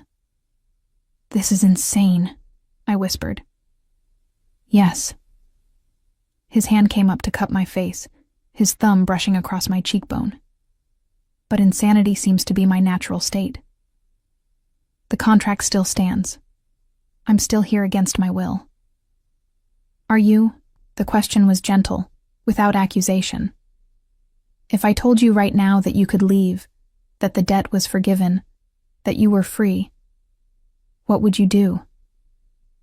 I opened my mouth to say I'd leave immediately, that I'd never look back, that freedom was all I'd wanted since that moment in the chapel. But the words wouldn't come, because the truth was more complicated than simple captivity and escape. The truth was that somewhere in the past 5 months, this beautiful prison had become something else entirely. "I don't know," I admitted. "Then stay. Not because of contracts or debts or obligations. Stay because you choose to. Stay because these conversations matter to you the way they matter to me. Stay because..." He broke off, seeming to struggle with words that didn't come easily. "Stay because you want to." "For how long?" "As long as you wish. The year stipulated in the contract is irrelevant. You're free to go at any time. You've been free for months, if you'd only realized it." The revelation should have brought relief, should have made me angry that he'd let me believe I was trapped when I wasn't. Instead, I felt only a strange sadness, because being free to go meant having to make a choice I wasn't ready to face. "You're bleeding through the bandage," I said, returning my attention to the wound because it was easier than looking at his face. "Hold still." I finished dressing the cut in silence, my hands steady despite the turmoil in my chest. When I was done, Lorenzo caught my wrist, his grip gentle but insistent. "Hazel, look at me." I did, and found in his eyes the same confusion and longing I felt churning inside me. "I'm not asking for an answer now," he said. "I'm simply telling you the truth. The door has been unlocked for months. The only cage is the one we've both been pretending exists." He left then, moving carefully because of the injury, leaving me alone with supplies scattered across his desk and the weight of impossible choices pressing down on my shoulders. That night, I stood at my window, looking out at the sea and thinking about freedom. True freedom, not the illusion I'd been clinging to. The freedom to choose, even if the choice was complicated. Even if it was foolish. Even if it meant staying in a place I'd once called a prison, because somewhere along the way it had become something else. The next morning, I found Lorenzo in the garden, sitting on the stone bench near the jasmine where I'd spent so many afternoons reading. He looked up as I approached, wariness and hope warring in his expression. "Your contract with my father," I said, sitting beside him. "Do you still have it?" "Yes. Why?" "I want to see it again."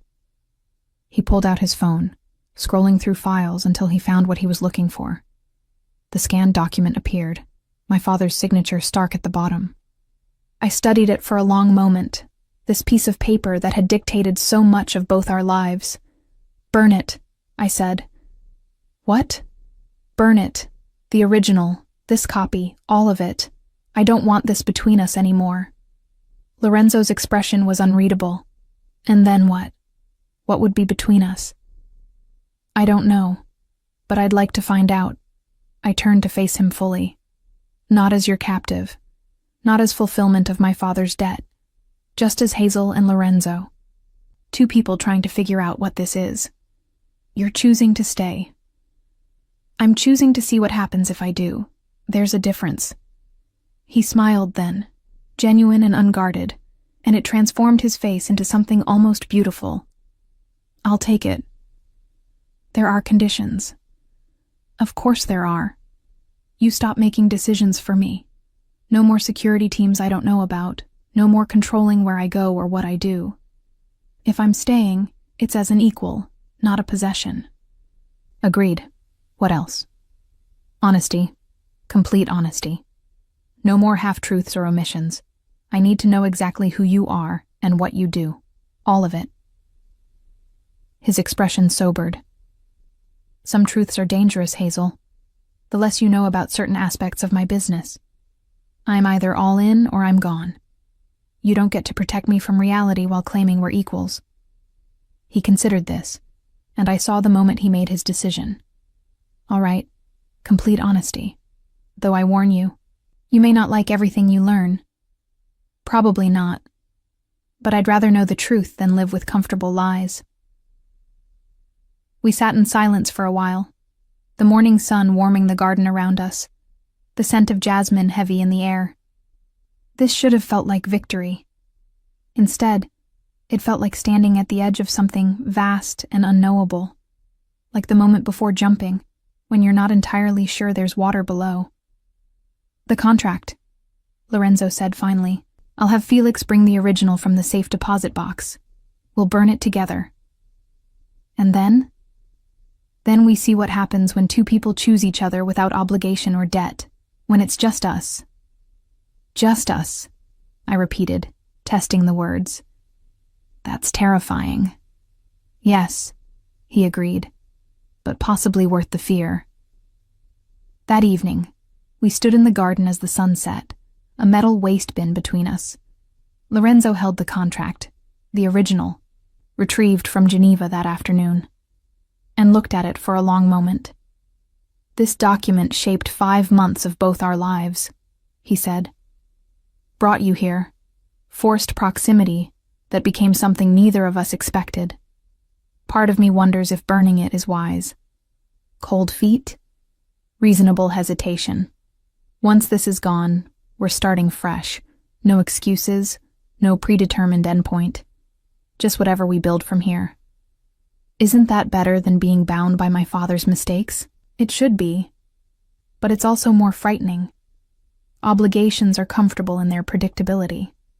Choice is messier. I took the paper from his hand, our fingers brushing. Then let's be brave enough for messy.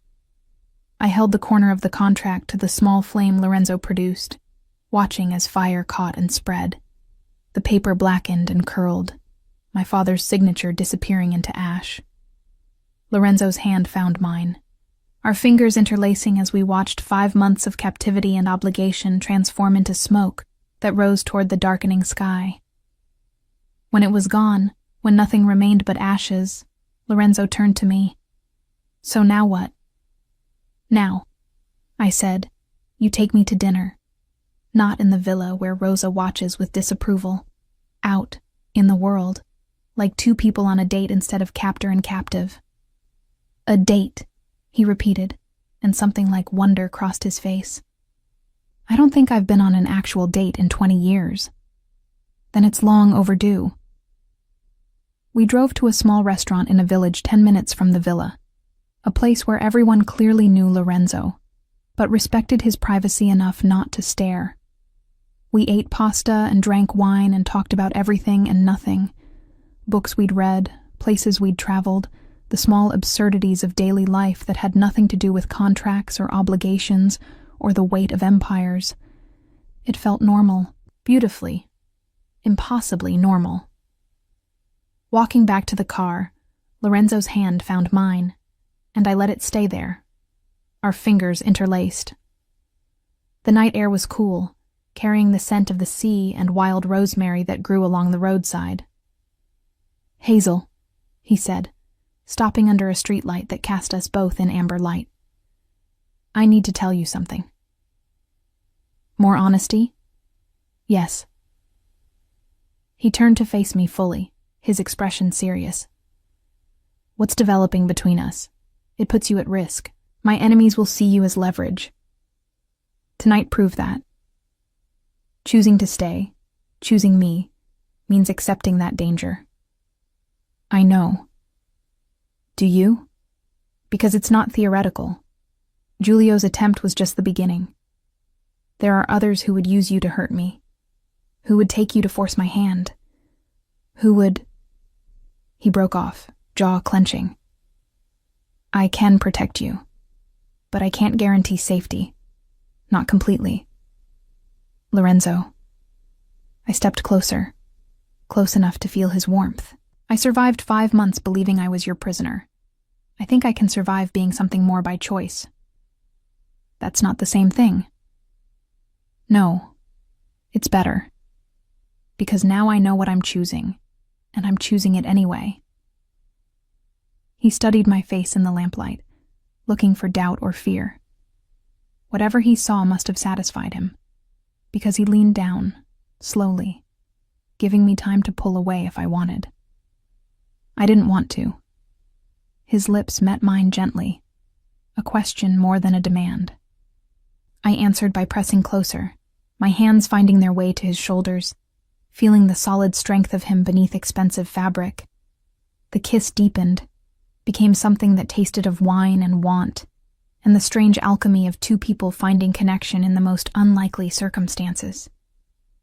When we finally pulled apart, both breathing harder, Lorenzo rested his forehead against mine.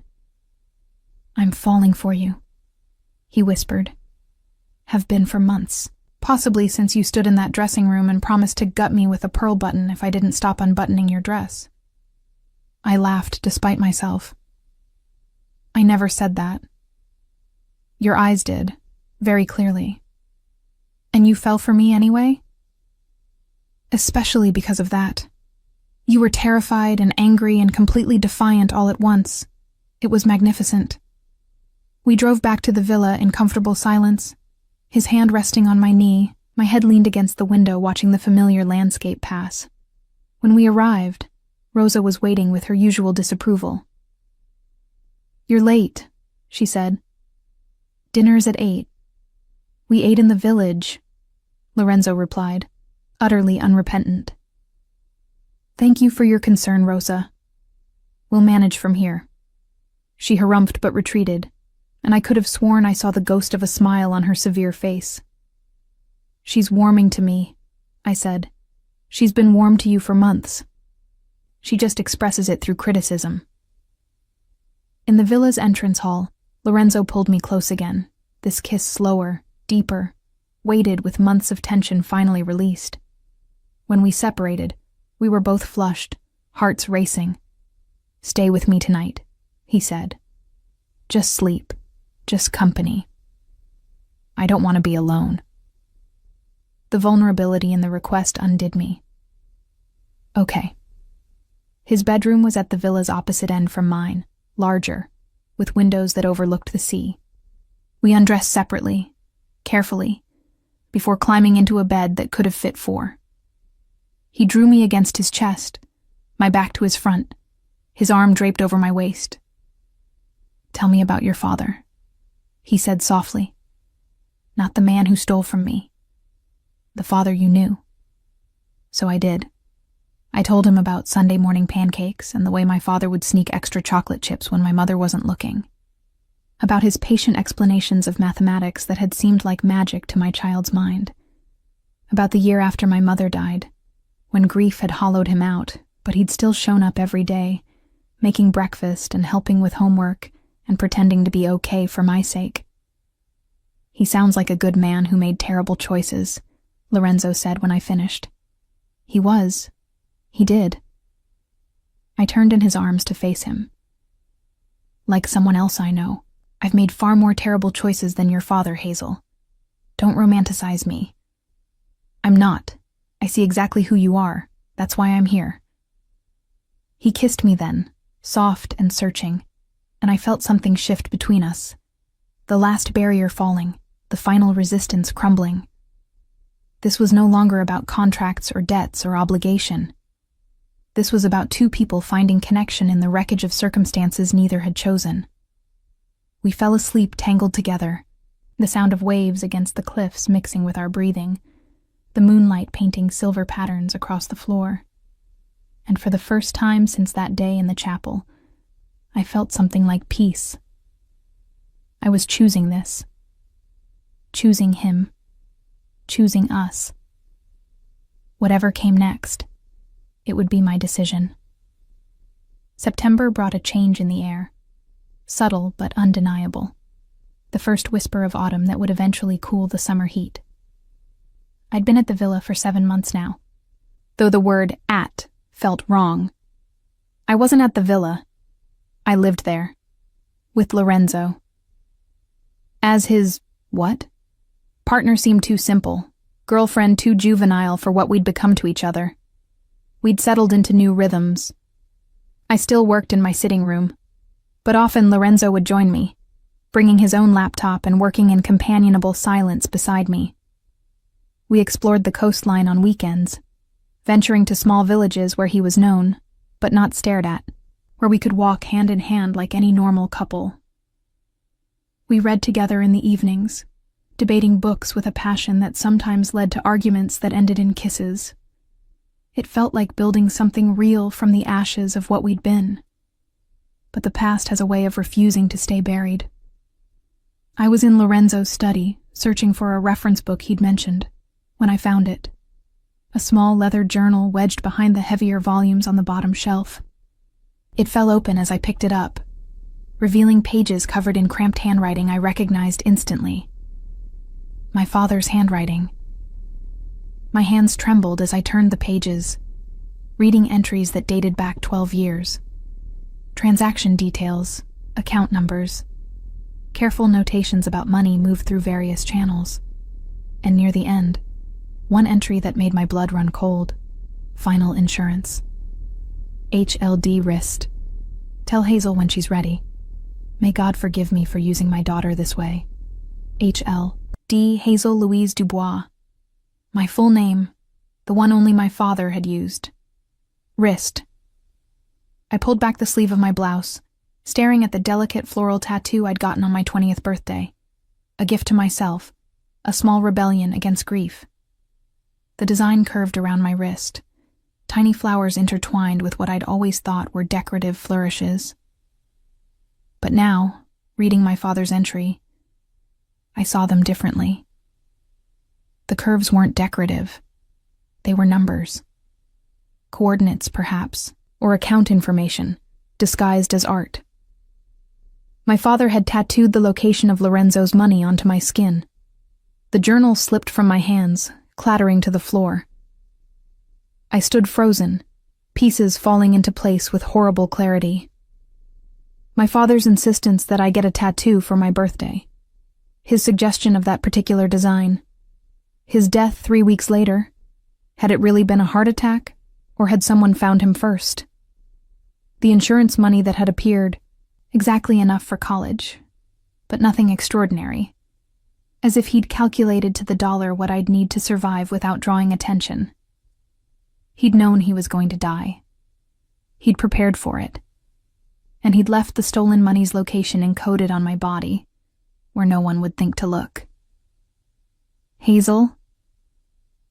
I spun to find Lorenzo in the doorway, his expression shifting from concern to understanding as he took in the open journal at my feet, my pulled-back sleeve, the horror on my face. You knew, I whispered. How long have you known? Hazel. How long, Lorenzo? My voice broke on his name. He moved into the room slowly, as if approaching something that might bolt. 4 months. I noticed the tattoo in July. The pattern was too precise to be random. I had experts analyze photographs, and they confirmed what I suspected. 4 months. He'd known for 4 months that I carried the answer to where his money was hidden, and he'd said nothing. Had kept seducing me, drawing me closer, making me believe this was real between us. Was any of it true? I asked, backing away as he approached. Or was this all just another contract? Get close to me, gain my trust, wait for the right moment to claim what you're really after? Don't. His voice was sharp. Don't reduce what's between us to that. Then what am I supposed to think? You knew I had this information and you didn't tell me. You let me believe. I couldn't finish. The betrayal too raw. I didn't tell you because I didn't care about the money anymore. The admission burst from him with surprising force. By the time I confirmed what the tattoo was, I was already in too deep with you. The money stopped mattering. You mattered. Us mattered. That's convenient. It's true. He ran a hand through his hair, frustration and something like desperation crossing his face. If I wanted the money, I could have taken you to a bank at any point in the past 4 months. Could have forced you to access whatever accounts those numbers reference. I didn't because I don't care about the money, Hazel. I care about you. But you still didn't tell me. You let me walk around with this information tattooed on my skin, never knowing what it meant. That's still a lie. Still a betrayal of the honesty we promised each other. He had no answer to that, because we both knew I was right. I bent to pick up the journal, clutching it to my chest like a shield. I need time to think. Alone. Hazel, please. Alone, Lorenzo. He nodded slowly, his face carefully blank in the way that meant he was feeling too much to show any of it. He left, and I was alone in his study, my father's journal in my hands and the truth of my situation finally, completely clear. I'd been the key to Lorenzo's stolen fortune all along, and I'd never known. That night, I barely slept. I sat at my window, watching the moonlight on the water and thinking about trust and betrayal and the fine line between them. Lorenzo had kept a secret. But he'd also chosen, day after day for 4 months, not to use the information he possessed. Had chosen me over the money that had started all of this. Wasn't that worth something? By dawn, I'd made a decision. I found Lorenzo in the kitchen, making coffee with the careful movements of someone who hadn't slept either. He looked up as I entered, hope and resignation warring in his expression. "We're going to Switzerland," I said. He stared at me. "What?" "The numbers on my wrist. They're Swiss bank account information, aren't they? Coordinates for a safe deposit box, maybe. Whatever my father hid, it's there." I set the journal on the counter between us. "We're going to get it, together, and then we're going to decide what happens next." "Hazel, you don't have to—" "Yes, I do. This has been hanging over both of us since before we met. It's time to end it. All of it." We flew to Zurich 2 days later, just Lorenzo and me and Felix, who drove us from the airport to a discreet bank in the financial district.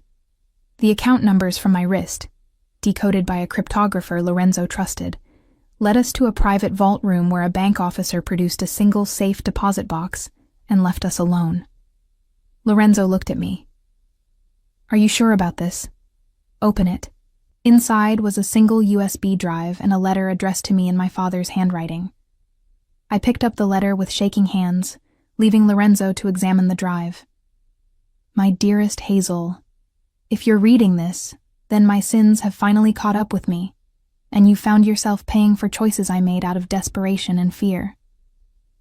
I cannot apologize enough for putting you in this position. The money I took was never meant to be stolen. I had intended to borrow it, to use it to clear gambling debts that would have destroyed our family. But things spiraled. The more I took, the more I needed to take to cover my tracks.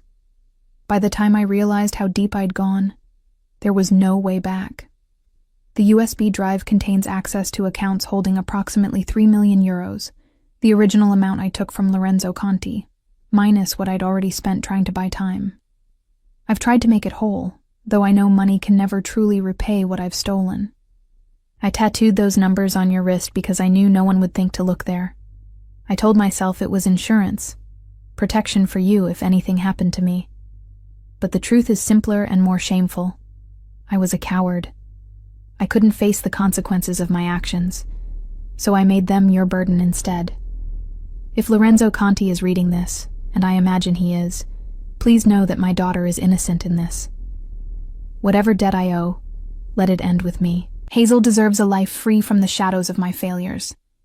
And Hazel, my beloved girl, forgive me. Forgive me for being weak when I should have been strong. Forgive me for leaving you with this burden. But most of all, forgive me for never being brave enough to tell you the truth while I was alive.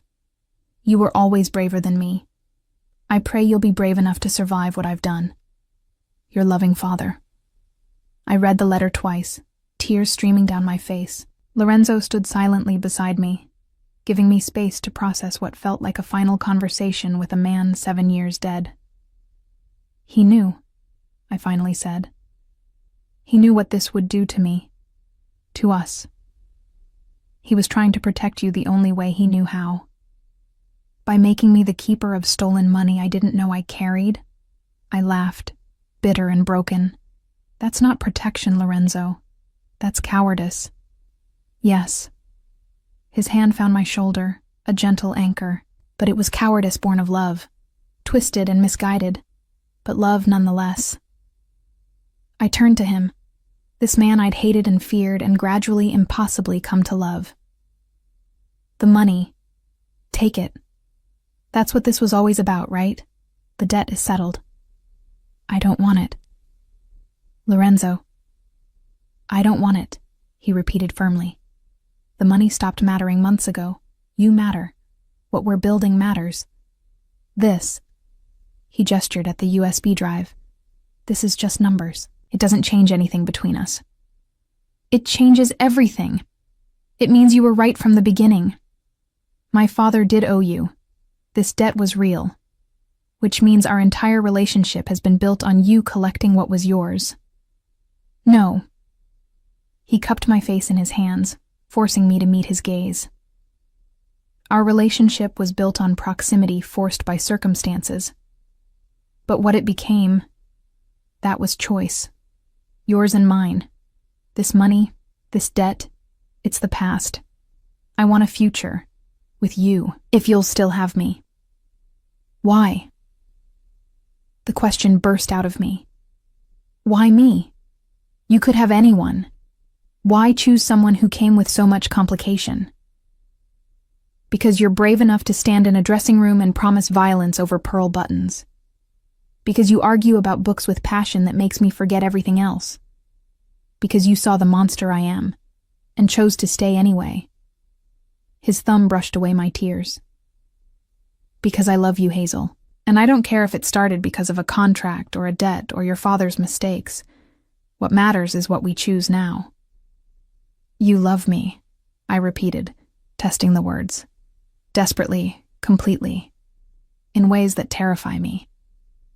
He smiled, shaky but genuine. I'm a man who's built his life on control, and you've destroyed every bit of it. I kissed him then, hard and fierce, pouring into it all the confusion and anger and love that churned inside me.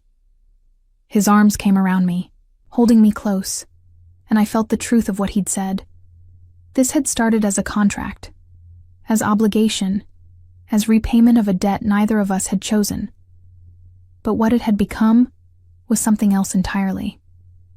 When we finally pulled apart, I looked at the USB drive sitting innocuously on the vault table. So what do we do with it? Whatever you want. It's technically yours now. Your inheritance from your father. However twisted the delivery method, I thought about it. 3 million euros. Enough to start over anywhere in the world. Enough to walk away from Lorenzo, from the villa, from everything we'd built. Enough to be truly free. Donate it, I said. Find organizations that help people with gambling addictions. Use it to prevent other families from being destroyed the way mine was. You're certain? I don't want money I can't spend without thinking of how it was obtained. I don't want my father's guilt attached to my future. I picked up the drive, holding it out to him. Besides, I have everything I need. He took the drive, then set it aside to pull me close again. I don't deserve you. Probably not, but you're stuck with me now. We left the bank hand in hand. The weight of 7 months of history finally settled. The debt was paid. The contract was void. What remained was choice. His and mine, made freely, made knowing exactly what we were choosing. That evening, back at the villa, Lorenzo had Felix build a fire in the garden fire pit. We sat together on the stone bench, his arm around my shoulders, watching flames dance against the darkening sky. What happens now? I asked. Now we decide what kind of future we want. Together. I want normal, or as normal as possible given who you are and what you do. Normal, he repeated, considering. I can do normal. Or my version of it. Which includes what? More luxury prisons? More philosophical debates about contracts and loyalty? I was thinking more along the lines of actual dates, meeting your friends, perhaps traveling somewhere that isn't related to business. He paused. Perhaps eventually. Marriage. I turned to look at him, stunned. Marriage? I realized the first time that particular milestone appeared in your life, I rather ruined it. I thought I might try again. Do it properly this time. He shifted to face me fully. I'm not asking now. We've both been through too much too quickly. But someday, when we're both ready, I'd like to button your wedding dress properly. From the beginning, this time.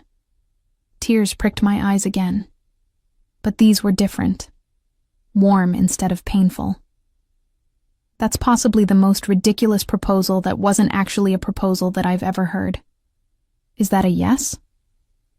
It's a, ask me again when I'm ready and we'll see. I leaned against his shoulder. But it's not a no. We sat in comfortable silence, watching the fire burn down to embers. Somewhere in the house, Rosa was probably preparing dinner with her usual disapproving efficiency. Beyond the garden walls, the sea continued its eternal rhythm. And here, in this moment, two people who'd been forced together by circumstance had chosen to stay together by desire. It wasn't the future either of us had imagined. But perhaps it was better for being unexpected. "Hazel," Lorenzo said softly. Thank you. For choosing me. Even when you didn't have to." I tilted my head up to kiss him, slow and sweet. "Thank you for being worth choosing." As night settled fully over the villa, we remained in the garden, neither of us quite ready to break the spell of the moment. Tomorrow would bring new challenges, new complications. Lorenzo's world was still dangerous, still morally ambiguous in ways that would probably always make me uncomfortable. And I was still learning to navigate being with someone whose past was so steeped in violence and control. But tonight, none of that mattered. Tonight, we had each other, had made our choices, had burned away the last remnants of obligation and debt. The future stretched before us, unwritten and unknowable. But we'd face it together. Not because we had to, but because we'd chosen to. And that made all the difference. 3 years later, in a small chapel on the Ligurian coast, I stood in a wedding dress with pearl buttons. Lorenzo stood behind me, his fingers working each button with the same careful precision he'd shown that first time. "These are still impossibly difficult," I murmured. "Good thing you have help this time." When he finished the last button, I turned in his arms. Before us, 50 guests waited, Rosa in the front row with something that might have been tears in her stern eyes, Felix standing as Lorenzo's best man, Iris beside me as my maid of honor, finally understanding what had really happened 7 months after I disappeared from that other chapel. "Ready?" Lorenzo asked. "For this? For you? For whatever complicated future we're choosing?" "All of it." I took his offered arm. "Then let's go. Together this time." We walked down the aisle side by side, no bride being given away, no traditional separation. Just two people who'd found each other through impossible circumstances and chosen to build something real from broken contracts and difficult choices. When the priest asked if I took this man, I didn't hesitate. "I do." And when he asked if Lorenzo took me, his voice was steady and sure. "I do, completely. Forever." The kiss was everything a first kiss as husband and wife should be. Passionate and tender, public but intimate, the promise of everything we'd already built and everything we'd build together. As we pulled apart, Lorenzo's fingers found mine, interlacing in the way that had become habit. "No regrets," he murmured. "Only that it took a kidnapping for us to meet. We really should work on our meet-cute stories." His laugh echoed through the chapel, genuine and unguarded. "I'll work on that. For now, you're stuck with the truth." "I can live with that." And surrounded by people we loved, in a chapel by the sea, with pearl buttons finally properly fastened and contracts finally burned away, we began the next chapter of our impossibly complicated, perfectly imperfect love story. Together. Always together.